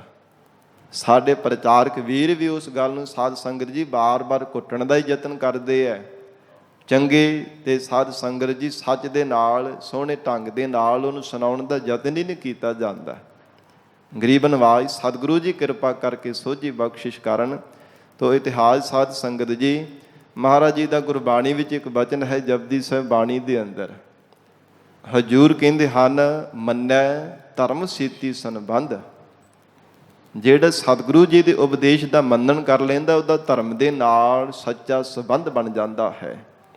ਤੇ ਧਰਮੀ ਉਹ ਹੁੰਦਾ ਜਿਸ ਅੰਦਰ ਦਇਆ ਹੁੰਦੀ ਹੈ। ਧਰਮ ਦੀ ਕੁੱਖ ਦੇ ਵਿੱਚੋਂ ਹੀ ਸਾਧ ਸੰਗਤ, ਦਇਆ ਦੀ ਕੁੱਖ ਦੇ ਵਿੱਚੋਂ ਹੀ ਧਰਮ ਦਾ ਜਨਮ ਹੋਇਆ। ਮਹਾਰਾਜ ਜੀ ਦਾ ਬਚਨ ਹੈ ਨਾ, ਧੌਲ ਧਰਮ ਦਇਆ ਕਾ ਪੂਤ। ਦਇਆ ਦੀ ਕੁੱਖ ਵਿੱਚੋਂ ਹੀ ਧਰਮ ਦਾ ਜਨਮ ਹੋਣਾ ਕਰਦਾ ਹੈ। ਤੇ ਸਾਧ ਸੰਗਤ ਜੀ ਭਾਵੇਂ ਵੈਰਾਗੀਆਂ ਵਾਲਾ ਲਿਬਾਸ ਧਾਰਨ ਕੀਤਾ ਸੀ, ਮਾਧੋ ਦਾਸ ਵੈਰਾਗੀ ਸੀ ਪਹਿਲਾ ਨਾਮ ਜਿਹੜਾ ਸੀ। ਇਹ ਗੁਰੂ ਕਲਗੀਧਰ ਪਿਤਾ ਬਾਜਾਂ ਵਾਲੇ ਸਤਿਗੁਰੂ ਧੰਨ ਸ਼੍ਰੀ ਗੁਰੂ ਗੋਬਿੰਦ ਸਿੰਘ ਸਾਹਿਬ ਮਹਾਰਾਜ ਜੀ ਦੀ ਬਖਸ਼ੀ ਹੋਈ ਦਾਤ ਹੈ। ਜੇ ਸਮੇਂ ਤੇ ਨਾਂਦੇੜ ਹਜੂਰ ਸਾਹਿਬ ਦੀ ਧਰਤੀ ਤੇ ਆਏ ਨੇ, ਗਰੀਬ ਨਵਾਜ ਮਹਾਰਾਜ ਸਾਹਿਬ ਜੀ ਨੇ ਖੰਡੇ ਬਾਟੇ ਦੀ ਪਾਹੁਲ ਛਕਾ ਕਰਕੇ ਜਦੋਂ 5 ਪਿਆਰਿਆਂ ਨੇ ਅੰਮ੍ਰਿਤ ਛਕਾਇਆ, ਉਹਨਾਂ 5 ਪਿਆਰਿਆਂ ਦੇ ਵੀ ਸਤਿਗੁਰੂ ਜੀ ਆਪ ਵੀ ਲੱਗੇ ਸਨ। ਹਜੂਰ ਨੇ ਆਪਣੇ ਹਸਤ ਕਮਲਾਂ ਦੇ ਨਾਲ ਜੋ ਭਾਈ ਮਾਧੋ ਦਾਸ ਵੈਰਾਗੀ ਨੂੰ ਅੰਮ੍ਰਿਤ ਦੀ ਦਾਤ ਬਖਸ਼ਿਸ਼ ਕਰਕੇ ਨਾਮ ਰੱਖਿਆ ਸੀ ਭਾਈ ਗੁਰਬਖਸ਼ ਸਿੰਘ। ਇਹ 5 ਪਿਆਰਿਆਂ ਦੇ ਵੱਲੋਂ ਨਾਮ ਬਖਸ਼ਿਸ਼ ਕੀਤਾ ਸੀਗਾ। ਤੇ ਬਾਬਾ ਬੰਦਾ ਸਿੰਘ ਬਹਾਦਰ ਇਸ ਸੰਸਾਰ ਦੇ ਅੰਦਰ ਪ੍ਰਚਲਿਤ ਤਾਂ ਹੋਇਆ ਜਦੋਂ ਸਾਰੀਆਂ ਸ਼ਕਤੀਆਂ ਦਾ ਕੋਈ ਬਲ ਨਹੀਂ ਸੀ ਨਾ ਚੱਲਿਆ। ਮਹਾਰਾਜ ਜੀ ਦੇ ਅੱਗੇ ਢਹਿ ਕਰਕੇ ਬੇਨਤੀ ਕੀਤੀ ਸੀ, ਮਹਾਰਾਜ ਮੈਂ ਅੱਜ ਤੋਂ ਤੁਹਾਡਾ ਬੰਦਾ। ਇਹ ਫਿਰ ਤਖੱਲਸ ਲੱਗ ਗਿਆ ਸੀ ਨਾਲ। ਉਵੇਂ ਭਾਈ ਗੁਰਬਖਸ਼ ਸਿੰਘ ਨਾਮ ਕਰਕੇ ਸਾਧ ਸੰਗਤ ਜੀ 5 ਪਿਆਰਿਆਂ ਤੋਂ ਦਾਤ ਪ੍ਰਾਪਤ ਹੋਈ ਸੀ, ਜੋ ਆਪ ਨੇ ਗੋਦਾਵਰੀ ਦੇ ਕਿਨਾਰੇ ਤੇ ਇੱਥੋਂ ਨਾਲ ਹੀ ਇਹ ਕੇਵਲ 3-4 ਕੁ ਕਿੱਲਿਆਂ ਦੀ ਵਾਟ ਤੇ ਦਰਸ਼ਨ ਕੀਤੇ ਹੋਣਗੇ। ਜਿਸ ਅਸਥਾਨ ਤੇ ਮਹਾਰਾਜ ਬਾਜਾਂ ਵਾਲੀ ਸਤਿਗੁਰੂ ਜੀ ਨੇ ਬਾਬਾ ਬੰਦਾ ਸਿੰਘ ਬਹਾਦਰ ਜੀ ਨੂੰ ਇਹ ਥਾਪੜਾ ਦੇ ਕਰਕੇ ਪੰਜਾਬ ਦੇ ਵੱਲ ਜ਼ਾਲਮਾਂ ਨੂੰ ਸੋਧਾ ਲਾਉਣ ਦੇ ਵਾਸਤੇ ਤੋਰਿਆ ਸੀ। ਸਾਧ ਸੰਗਤ ਜੀ ਵੈਰਾਗੀਆਂ ਵਾਲਾ ਲਿਬਾਸ, ਵੈਰਾਗੀਆਂ ਵਾਲਾ ਸੁਭਾਅ ਤੇ ਫਿਰ ਸ਼ਸਤਰ ਧਾਰਨ ਕਰ ਲੈਣੇ, ਉਹਦਾ ਕੋਈ ਨਾ ਕੋਈ ਕਾਰਨ ਸੀਗਾ। ਕਿਉਂਕਿ ਜਦੋਂ ਮਹਾਰਾਜ ਸੱਚੇ ਪਾਤਸ਼ਾਹ ਜੀ ਦੀਵਾਨ ਸਜਾਉਂਦੇ, ਉਸ ਸਮੇਂ ਧੰਨ ਗੁਰੂ ਸ੍ਰੀ ਗੁਰੂ ਅਰਜਨ ਦੇਵ ਸਾਹਿਬ ਸੱਚੇ ਪਾਤਸ਼ਾਹ ਜੀ ਦੀ ਆਪ ਸ਼ਹਾਦਤ ਸੁਣਾਇਆ ਕਰਦੇ। ਫਿਰ ਪਿਤਾ ਸਤਿਗੁਰੂ ਸ੍ਰੀ ਗੁਰੂ ਤੇਗ ਬਹਾਦਰ ਸਾਹਿਬ ਮਹਾਰਾਜ ਸੱਚੇ ਪਾਤਸ਼ਾਹੀ ਦੀ ਸ਼ਹਾਦਤ ਸੁਣਾਉਂਦੇ। ਇਉਂ ਗਰੀਬ ਨਵਾਜ ਸਤਿਗੁਰਾਂ ਦੀ ਰਸਨਾ ਤੋਂ ਸ਼ਹਾਦਤ ਦੇ ਬਚਨ ਸੁਣ ਕਰਕੇ ਵੈਰਾਗ ਦੀ ਮੂਰਤ ਧੰਨ ਗੁਰੂ ਤੇਗ ਬਹਾਦਰ ਸਾਹਿਬ ਜੀ ਦੀ ਜਦੋਂ ਸ਼ਹਾਦਤ ਸੁਣੀ, ਤਿਨਾਂ ਦੀ ਉਚਾਰਨ ਕੀਤੀ ਹੋਈ ਵੈਰਾਗਮਈ ਗੁਰਬਾਣੀ ਦੇ ਬਚਨ ਸਰਵਣ ਕੀਤੇ ਤੇ ਸਾਧ ਸੰਗਤ ਜੀ ਬਾਬਾ ਬੰਦਾ ਸਿੰਘ ਬਹਾਦਰ ਜੀ ਦੇ ਜਿਹੜੇ ਡੋਲੇ ਸਨ ਫਰਕਣ ਲੱਗ ਪਏ। ਸਾਹਿਬਜ਼ਾਦਿਆਂ ਜੀ ਦੀ ਸ਼ਹਾਦਤ ਜਦੋਂ ਸੁਣੀ ਹੈ, ਫਿਰ ਉਸ ਸਮੇਂ ਮਹਾਰਾਜ ਜੀ ਦੇ ਸਨਮੁਖ ਹੋ ਕਰਕੇ ਬੇਨਤੀ ਕੀਤੀ ਸੀ, ਮਹਾਰਾਜ ਆਪ ਕਿਰਪਾ ਕਰੋ। ਸਭ ਸ਼ਕਤੀਆਂ ਕੋਲ ਹੋਣ ਦੇ ਬਾਵਜੂਦ ਵੀ ਮਹਾਰਾਜ ਇਹਨਾਂ ਆਪ ਨੇ ਸਬਰ ਕੀਤਾ। ਗਰੀਬ ਨਵਾਜ ਕਿਰਪਾ ਕਰਕੇ ਮੈਨੂੰ ਥਾਪੜਾ ਦੇ ਕਰਕੇ ਤੋਰੋ, ਜ਼ਾਲਮਾਂ ਨੂੰ ਸੋਧਾ ਲਾਵਾਂਗੇ ਪੰਜਾਬ ਦੇ ਅੰਦਰ ਜਾ ਕਰਕੇ। ਜਿੱਥੇ ਵੀ ਕਿਤੇ ਮਹਾਰਾਜ ਕੋਈ ਜ਼ਾਲਮ ਰਹੇਗਾ, ਮਹਾਰਾਜ ਉੱਥੇ ਪੁੱਜ ਕਰਕੇ ਉਹਨੂੰ ਜਾ ਕਰਕੇ ਮਾਰਾਂਗੇ। ਜ਼ੁਲਮ ਰਾਜ ਦੀਆਂ ਜੜ੍ਹਾਂ ਪੱਟਣ ਦੇ ਵਾਸਤੇ ਮਹਾਰਾਜ ਮੈਨੂੰ ਥਾਪੜਾ ਦੇ ਕਰਕੇ ਤੋਰਨਾ ਕਰੋ। ਤੇ ਹਜ਼ੂਰ ਨੇ ਇੱਥੋਂ ਹੀ ਸਾਧ ਸੰਗਤ ਜੀ 25 ਸਿੰਘਾਂ ਦਾ ਜਥਾ ਨਿਸ਼ਾਨ ਸਾਹਿਬ ਆਪਣੇ ਪੱਥੇ ਦੇ 5 ਤੀਰ ਦੇ ਕਰਕੇ ਸਤਿਗੁਰੂ ਜੀ ਨੇ ਥਾਪੜਾ ਦੇ ਕੇ ਤੋਰਿਆ ਸੀ। ਤੇ ਐਸਾ ਜਿੱਤ ਦਾ ਰਥ ਬਾਬਾ ਬੰਦਾ ਸਿੰਘ ਬਹਾਦਰ ਜੀ ਨੇ ਸਾਧ ਸੰਗਤ ਜੀ ਫੇਰਿਆ। ਭਾਵੇਂ ਬਾਹੂਬਲੀ ਸਨ, ਕਿੰਨੀਆਂ ਕਿੰਨੀਆਂ ਫੌਜਾਂ ਸਨ ਦੁਸ਼ਮਣਾਂ ਦੇ ਕੋਲ, ਪਰ ਫਿਰ ਵੀ ਕੋਈ ਇਹਨਾਂ ਦਾ ਮੁਕਾਬਲਾ ਨਹੀਂ ਸੀ ਕਰ ਸਕਿਆ। ਕੋਈ ਵੀ ਬਾਬਾ ਬੰਦਾ ਸਿੰਘ ਬਹਾਦਰ ਜੀ ਦੇ ਸਨਮੁਖ ਹੋ ਕਰਕੇ ਟਿਕ ਨਹੀਂ ਸੀ ਸਕਿਆ। ਭਾਵੇਂ ਸਾਧ ਸੰਗਤ ਜੀ ਬੜੇ ਬੜੇ ਭਿਆਨਕ ਜੰਗ ਹੋਏ ਹੈ। ਸਮਾਣੇ ਨੂੰ ਫਤਿਹ ਕੀਤਾ, ਫਿਰ ਸਾਧ ਸੰਗਤ ਜੀ ਸਰਹੰਦ ਨੂੰ ਫਤਿਹ ਕੀਤਾ, ਜਿਹਨੂੰ ਗੁਰੂ ਮਾਰੀ ਸਰਹੰਦ ਸਿੰਘ ਕਹਿੰਦੇ ਸਨ। ਇਸ ਪ੍ਰਕਾਰ ਫਿਰ ਵਜ਼ੀਦੇ ਨੂੰ ਵੀ ਸਾਧ ਸੰਗਤ ਜੀ ਬਾਬਾ ਬੰਦਾ ਸਿੰਘ ਬਹਾਦਰ ਜੀ ਨੇ ਬੜੇ ਭਾਵੇਂ ਬਹੁਤਾਤ ਵਿੱਚ ਫੌਜਾਂ ਲੈ ਕਰਕੇ ਆਇਆ ਸੀ। ਚੱਪੜ ਚਿੜੀ ਮੈਦਾਨ ਦੇ ਅੰਦਰ ਬੜਾ ਘਮਾਸਾਨ ਦਾ ਯੁੱਧ ਹੋਇਆ ਸੀ, ਪਰ ਜੋ ਮਹਾਰਾਜ ਸਾਹਿਬ ਜੀ ਦਾ ਬਖਸ਼ਿਆ ਹੋਇਆ ਵਰਦਾਨ ਸੀ ਨਾ ਬਾਬਾ ਬੰਦਾ ਸਿੰਘ ਬਹਾਦਰ ਨੂੰ ਕਿ ਤੁਹਾਡੇ ਸਾਹਮਣੇ ਕੋਈ ਟਿਕ ਨਹੀਂ ਸਕੇਗਾ, ਐਸੀ ਕਲਾ ਵਰਤਦੀ ਰਹੀ। ਭਾਵੇਂ ਬਹੁਤਾਤ ਸਾਰੀਆਂ ਹਜ਼ਾਰਾਂ ਲੱਖਾਂ ਦੀ ਗਿਣਤੀ ਫੌਜਾਂ ਚੜ੍ਹ ਕਰਕੇ ਆਉਂਦੀਆਂ ਰਹੀਆਂ, ਪਰ ਕੋਈ ਵੀ ਅੱਗੇ ਟਿਕ ਨਹੀਂ ਸੀ ਪਾਉਂਦਾ। ਸਾਧ ਸੰਗਤ ਜੀ, ਇਹ ਸੰਸਾਰ ਦੀ ਇੱਕ ਵਿੱਤ ਹੈ, ਇੱਕ ਰੀਤੀ ਇੱਦਾਂ ਦੀ ਹੈ ਕਿ ਜਦੋਂ ਧੜੇਬਾਜ਼ੀਆਂ ਬਣਦੀਆਂ ਸ਼ੁਰੂ ਹੋ ਜਾਂਦੀਆਂ ਨੇ ਨਾ, ਫੁੱਟਾਂ ਪੈਣੀਆਂ ਸ਼ੁਰੂ ਹੋ ਜਾਣ, ਫਿਰ ਜਿਹੜਾ ਦੁਸ਼ਮਣ ਹੁੰਦਾ ਉਹ ਹੈਵੀ ਹੋ ਜਾਂਦਾ, ਉਹਦਾ ਫਿਰ ਪ੍ਰਭਾਵ ਪੈ ਜਾਣਾ ਕਰਦਾ। ਤੇ ਗਰੀਬ ਨਵਾਜ ਧੰਨ ਗੁਰੂ ਗੋਬਿੰਦ ਸਿੰਘ ਸਾਹਿਬ ਮਹਾਰਾਜ ਜੀ ਦੀ ਬਖਸ਼ੀ ਹੋਈ ਸਿੱਖਿਆ ਜਿੰਨਾ ਸਮਾਂ ਸਾਧ ਸੰਗਤ ਜੀ ਖਾਲਸੇ ਅੰਦਰ ਰਹੀ ਹੈ, ਉਹਨਾਂ ਸਮਾਂ ਸਭ ਥਾਵਾਂ ਤੇ ਜੇਤੀ ਪ੍ਰਾਪਤ ਕਰਨਾ ਕੀਤੀ ਹੈ। ਜਦੋਂ 2 ਧੜੇ ਬਣ ਗਏ, ਤਤ ਖਾਲਸਾ ਤੇ ਬੰਦਈ ਖਾਲਸਾ, ਤੇ ਗਰੀਬ ਨਵਾਜ ਮਹਾਰਾਜ ਸਾਹਿਬ ਜੀ ਦੇ ਬਚਨਾਂ ਨੂੰ ਵਿਸਾਰ ਦਿੱਤਾ ਹੈ। ਸਾਧ ਸੰਗਤ ਜੀ ਗੁਰਦਾਸ ਨੰਗਲ ਦੀ ਗੜੀ ਵਿੱਚ ਜਦੋਂ ਸਿੰਘਾਂ ਨੂੰ ਘੇਰਾ ਪਾ ਲੈਣਾ ਕੀਤਾ, ਤੇ ਫਿਰ ਵੀ ਡਰਦੇ ਹੋਏ ਜਿਹੜੇ ਸਾਧ ਸੰਗਤ ਜੀ ਦੁਸ਼ਮਣ ਸਨ, ਨੇੜੇ ਸਹੀ ਸਨ ਆਉਂਦੇ, ਕਿਸੇ ਦਾ ਹਿਆ ਨਹੀਂ ਸੀ ਪੈਂਦਾ ਕਿ ਨੇੜੇ ਜਾ ਕਰਕੇ ਇਹਨਾਂ ਨੂੰ ਕੈਦ ਕਰ ਲਈਏ, ਪਕੜ ਲਈਏ। ਭਾਵੇਂ ਬਹੁਤਾਤ ਵਿੱਚ ਘੇਰਾ ਪਾ ਲੈਣਾ ਕੀਤਾ ਸੀ, ਕਿਉਂਕਿ ਬਾਬਾ ਬੰਦਾ ਸਿੰਘ ਬਹਾਦਰ ਜੀ ਦੇ ਪਾਸ ਇੰਨੀਆਂ ਸ਼ਕਤੀਆਂ ਸਨ, ਤਾਂਤਰਿਕ ਸ਼ਕਤੀਆਂ ਵੀ ਸੀਗੀਆਂ, ਯੋਗ ਮਾਰਗ ਦੀਆਂ ਸ਼ਕਤੀਆਂ ਵੀ ਸੀਗੀਆਂ। ਪਰ ਮਹਾਰਾਜ ਸਾਹਿਬ ਜੀ ਨੇ ਇਹਨਾਂ ਸ਼ਕਤੀਆਂ ਤੋਂ ਉਪਰਾਮ ਕਰਕੇ ਅਕਾਲ ਪੁਰਖ ਪਰਮਾਤਮਾ ਦੇ ਲੜ ਲਗਾ ਦਿੱਤਾ ਸੀ ਕਿ ਸੰਸਾਰ ਦੀਆਂ ਤਾਂਤਰਿਕ ਸ਼ਕਤੀਆਂ ਨੂੰ ਧਾਰਨ ਕਰਨ ਦੇ ਨਾਲ ਕੇਵਲ ਸੰਸਾਰ ਦੇ ਵਿੱਚ ਹੀ ਬਾਰ-ਬਾਰ ਭਟਕਣਾ ਪੈਂਦਾ ਹੈ, ਪਰਮੇਸ਼ਰ ਦੀ ਪ੍ਰਾਪਤੀ ਨਹੀਂ ਕਦੇ ਵੀ ਹੁੰਦੀ। ਤੇ ਮਹਾਰਾਜ ਸਾਹਿਬ ਜੀ ਨੇ ਐਸੀ ਦਾਤ ਦੇ ਕਰਕੇ ਨਿਵਾਜਿਆ ਸੀ, ਪਰ ਦੁਸ਼ਮਣਾਂ ਦੇ ਵਿੱਚ ਇਹ ਗੱਲ ਫੈਲੀ ਹੋਈ ਸੀ ਕਿ ਬੰਦਾ ਸਿੰਘ ਬਹਾਦਰ ਇੰਨੀਆਂ ਉਹਦੇ ਕੋਲ ਸ਼ਕਤੀਆਂ ਹਨ, ਸਰੀਰ ਦੇ ਭਾਵੇਂ ਟੁਕੜੇ ਟੁਕੜੇ ਹੋ ਜਾਣ, ਉਹ ਫਿਰ ਉਸੇ ਤਰ੍ਹਾਂ ਹੀ ਆਪਣੇ ਸਰੀਰ ਨੂੰ ਜੋੜ ਲੈਂਦਾ। ਤੇ ਚਾਹੇ ਤਾਂ ਭਾਵੇਂ ਪਿੰਜਰੇ ਵਿੱਚ ਬੰਦ ਕਰ ਲਈਏ, ਫਿਰ ਵੀ ਉਹ ਗੈਬੀ ਸ਼ਕਤੀਆਂ ਦੇ ਨਾਲ ਉਹ ਗਾਇਬ ਹੋ ਜਾਣਾ ਕਰਦਾ। ਇੰਨੇ ਡਰੇ ਹੋਏ ਸਨ ਦੁਸ਼ਮਣ ਵੀ, ਉਹਨਾਂ ਦੇ ਮਨਾਂ ਵਿੱਚ ਇੰਨਾ ਭੈ ਬਣ ਚੁੱਕਾ ਸੀਗਾ ਤੇ ਸਾਧ ਸੰਗਤ ਕੋਈ ਨੇੜੇ ਨਹੀਂ ਸੀ ਆਉਂਦਾ। ਤੇ ਨਾਲ ਦੇ ਸਿੰਘਾਂ ਨੇ ਜਦੋਂ ਬੇਨਤੀ ਕੀਤੀ ਹੈ, ਹੇ ਬਾਬਾ ਜੀ ਤੁਹਾਡੇ ਕੋਲ ਤਾਂ ਸ਼ਕਤੀਆਂ ਨੇ, ਤੁਸੀਂ ਇੱਥੋਂ ਗਾਇਬ ਹੋ ਜਾਵੋਗੇ ਤੇ ਤਾਂਤਰਿਕ ਸ਼ਕਤੀਆਂ ਦੇ ਬਲ ਦੇ ਨਾਲ, ਤੇ ਅਸੀਂ ਫਿਰ ਸ਼ਹੀਦ ਹੋ ਜਾਵਾਂਗੇ, ਸ਼ਹਾਦਤ ਦਾ ਜਾਮ ਪੀ ਜਾਣਾ। ਤੇ ਕਹਿਣ ਲੱਗੇ ਖਾਲਸਾ ਜੀ ਨਹੀਂ, ਹੁਣ ਉਹ ਸਮਾਂ ਆ ਗਿਆ, ਭਾਵੇਂ ਸਾਡੇ ਕੋਲ ਸ਼ਕਤੀਆਂ ਹਨ ਪਰ ਇਹਨਾਂ ਦੀ ਵਰਤੋਂ ਨਹੀਂ ਕਰਨੀ। ਗੁਰੂ ਕਲਗੀਧਰ ਪਿਤਾ ਮਹਾਰਾਜ ਸੱਚੇ ਪਾਤਸ਼ਾਹ ਜੀ ਦੇ ਆਗਿਆ ਹੈ, ਤੁਹਾਡੇ ਨਾਲ ਹੀ ਅਸੀਂ ਗ੍ਰਿਫਤਾਰੀ ਦੇ ਕਰਕੇ ਸ਼ਹਾਦਤ ਦਾ ਜਾਮ ਪੀਵਾਂਗੇ। ਤੇ ਸਾਧ ਸੰਗਤ ਜੀ ਪਿੰਜਰੇ ਵਿੱਚ ਬੰਦ ਕੀਤਾ, ਹੱਥ ਕੜੀਆਂ ਲੱਗੀਆਂ ਹੋਈਆਂ ਨੇ। ਜਦੋਂ ਜੋ ਗੁਰਦਾਸ ਨੰਗਲ ਦੀ ਗੜੀ ਤੋਂ ਲੈ ਕਰਕੇ ਜਾ ਰਹੇ ਨੇ, ਤੇ ਬਹੁਤ ਸਾਰੇ ਜਿਹੜੇ ਸਿੰਘ ਸਨ ਉਹਨਾਂ ਦੇ ਸਾਧ ਸੰਗਤ ਜੀ ਧੜ ਦੇ ਨਾਲੋਂ ਸੀਸ ਕੱਟ ਕਰਕੇ ਗੱਡੇ ਲੱਦ ਕਰਕੇ ਦਿੱਲੀ ਦੇ ਵਿੱਚ ਤੋਰ ਕਰਕੇ ਲੈ ਜਾ ਰਹੇ ਨੇ। ਫਰੁਖਸਰੀਅਰ ਬਾਦਸ਼ਾਹ ਦੇ ਪਾਸ ਜਾ ਕਰਕੇ ਕਿ ਸਾਡੀਆਂ ਤਨਖਾਹਾਂ ਵੱਧ ਜਾਣਗੀਆਂ, ਸਾਡੇ ਮਰਾਤਬੇ ਵੱਡੇ ਹੋ ਜਾਣਗੇ।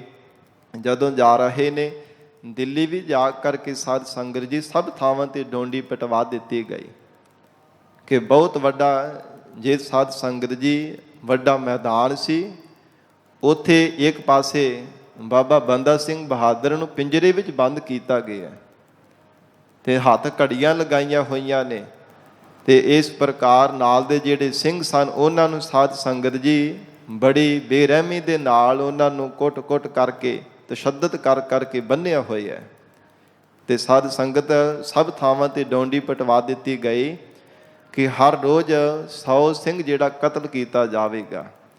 ਛੱਡਿਆ ਇਹ ਸ਼ਰਤ ਤੇ ਜਾਵੇਗਾ ਜੇ ਇਸਲਾਮ ਕਬੂਲ ਕਰ ਲਵੇ, ਮੁਸਲਮਾਨ ਬਣਨ ਦੇ ਵਾਸਤੇ ਤਿਆਰ ਹੋ ਜਾਵੇਗਾ, ਫਿਰ ਉਸ ਨੂੰ ਛੱਡ ਦਿੱਤਾ ਜਾਵੇਗਾ, ਨਹੀਂ ਤੇ 100 ਹਰ ਰੋਜ਼ ਸਿੰਘਾਂ ਨੂੰ ਸ਼ਹੀਦ ਕੀਤਾ ਜਾਵੇਗਾ। ਲਗਭਗ 740 ਸਿੰਘ ਦੇ ਕਰੀਬ ਹੋਣੇ ਹੈ। ਸਾਧ ਸੰਗਤ ਜੀ ਸਿੰਘਾਂ ਦੇ ਮਨਾਂ ਵਿੱਚ ਇੰਨਾ ਜ਼ਿਆਦਾ ਚਾਅ ਪੈਦਾ ਹੁੰਦਾ, ਜਦੋਂ ਕਾਜ਼ੀ ਆ ਕਰਕੇ ਕਹਿੰਦਾ ਫਿਰ ਵੀ ਆ ਕੇ ਪੁੱਛਦਾ ਕਿ ਅਜੇ ਵੀ ਤੁਹਾਡੇ ਕੋਲ ਸਮਾਂ ਹੈਗਾ, ਜੇ ਇਸਲਾਮ ਕਬੂਲ ਕਰ ਲਓਗੇ ਤਾਂ ਫਿਰ ਤੁਹਾਨੂੰ ਛੱਡ ਦਿੱਤਾ ਜਾਵੇਗਾ, ਰਿਹਾ ਕਰ ਦਿੱਤਾ ਜਾਵੇਗਾ, ਆਜ਼ਾਦ ਕਰ ਦਿੱਤਾ ਜਾਵੇਗਾ, ਜੇ ਨਹੀਂ ਕਬੂਲ ਕਰਦੇ ਫਿਰ ਤੁਹਾਨੂੰ ਕਤਲ ਕਰ ਦਿੱਤਾ ਜਾਵੇਗਾ। ਤੇ ਸਿੰਘਾਂ ਵਿੱਚ ਇੰਨਾ ਸ਼ਹਾਦਤ ਜਾਂ ਜਾਮ ਪੀਣੀ ਦਾ ਉਤਸ਼ਾਹ ਸੀਗਾ। ਸਾਧ ਸੰਗਤ ਜੀ ਆਪੋ ਵਿੱਚ ਸਿੰਘ ਲੜਨਾ ਸ਼ੁਰੂ ਕਰ ਦਿੰਦੇ। ਜਦੋਂ ਕਤਲ ਕਰਨ ਦੇ ਵਾਸਤੇ ਤਿਆਰੀ ਕੀਤੀ ਜਾਂਦੀ, ਇੱਕ ਸਿੰਘ ਕਹਿੰਦਾ ਨਹੀਂ ਮੈਂ ਪਹਿਲਾਂ ਜਾ ਕਰਕੇ ਸ਼ਹਾਦਤ ਦਾ ਜਾਮ ਪੀਣਾ, ਦੂਜਾ ਕਹਿੰਦਾ ਮੈਂ ਜਾ ਕਰਕੇ ਸ਼ਹਾਦਤ ਦਾ ਜਾਮ ਪੀਣਾ। ਆਪੋ ਵਿੱਚ ਹੀ ਸਿੰਘ ਲੜਨ ਲੱਗ ਪੈਂਦੇ, ਝਗੜਨ ਲੱਗ ਪੈਂਦੇ ਸਨ। ਤੇ ਸਾਧ ਸੰਗਤ ਜਿਹੜਾ ਕਤਲ ਕਰਨ ਵਾਲਾ, ਸ਼ਹੀਦ ਕਰਨ ਵਾਲਾ, ਉਹ ਵੀ ਦੇਖ ਕਰਕੇ ਦੰਗ ਰਹਿ ਜਾਂਦਾ। ਹੱਥ ਵਿੱਚ ਟੋਕਾ ਫੜਿਆ ਹੋਇਆ ਜੋ ਸੀਸ ਕਲਮ ਕਰਨ ਦੇ ਵਾਸਤੇ, ਧੜ ਦੇ ਨਾਲੋਂ ਜੁਦਾ ਕਰਨ ਦੇ ਵਾਸਤੇ। ਪਰ ਸਾਧ ਸੰਗਤ ਜੀ ਕਤਲ ਕਰਨ ਵਾਲੇ ਵੀ ਜਿਹੜੇ ਸਨ ਉਹ ਵੀ ਦੰਗ ਰਹਿ ਜਾਂਦੇ, ਜਾਂ ਖੁਦਾ ਇਹਨਾਂ ਸਿੰਘਾਂ ਦੇ ਵਿੱਚ ਭਰਿਆ ਕੀ ਹੈ। ਇਹ ਤਾਂ ਸ਼ਹੀਦ ਹੁੰਦੇ ਹੋਏ ਵੀ ਇਹਨਾਂ ਦੇ ਕਤਲ ਕਰਨ ਦੇ ਵਾਸਤੇ ਅਸੀਂ ਖੌਲ ਖੜੇ ਹਾਂ, ਪਰ ਫਿਰ ਵੀ ਇਹਨਾਂ ਦੇ ਮਨਾਂ ਵਿੱਚ ਰੱਤਾ ਜਿੰਨਾ ਡਰ ਭੈ ਨਹੀਂ ਹੈ। ਇੰਨਾ ਹੀ ਸਮੇਂ ਇਸ ਸਮੇਂ ਦੌਰਾਨ ਸਾਧ ਸੰਗਤ ਜੀ ਇੱਕ ਨੌਜਵਾਨ ਇਕਲੌਤਾ ਮਾਂ ਦਾ ਪੁੱਤਰ ਸੀ, ਅਜੇ ਨਵਾਂ ਹੀ ਵਿਆਹ ਹੋਇਆ, ਡੋਲਾ ਲੈ ਕਰਕੇ ਜਾ ਰਿਹਾ। ਉਹ ਵੀ ਫੌਜੀ ਉਹਨੂੰ ਫੜ ਕਰਕੇ ਲੈ ਆਏ। ਕੋਈ ਜ਼ਿਆਦਾ ਉਮਰ ਨਹੀਂ ਸੀ ਕਿ ਡੋਲਾ ਲੈ ਕਰਕੇ ਘਰ ਨੂੰ ਜਾ ਰਿਹਾ ਸੀ। ਤੇ ਜਦੋਂ ਮਾਂ ਨੇ ਕੀਰਨੇ ਪਾ ਕਰਕੇ ਫਰੁਖਸ਼ੀਅਰ ਬਾਦਸ਼ਾਹ ਦੀ ਪਾਲਕੀ ਜਾ ਰਹੀ ਸੀ, ਅੱਗੇ ਉਹ ਕਹਿਣ ਲੱਗੀ ਮੇਰਾ ਪੁੱਤਰ ਸਿੱਖ ਨਹੀਂ ਹੈ ਭਾਵੇਂ ਸਿੱਖ ਹੀ ਸੀਗਾ, ਸਿੱਖਾਂ ਦਾ ਪੁੱਤਰ ਸੀ।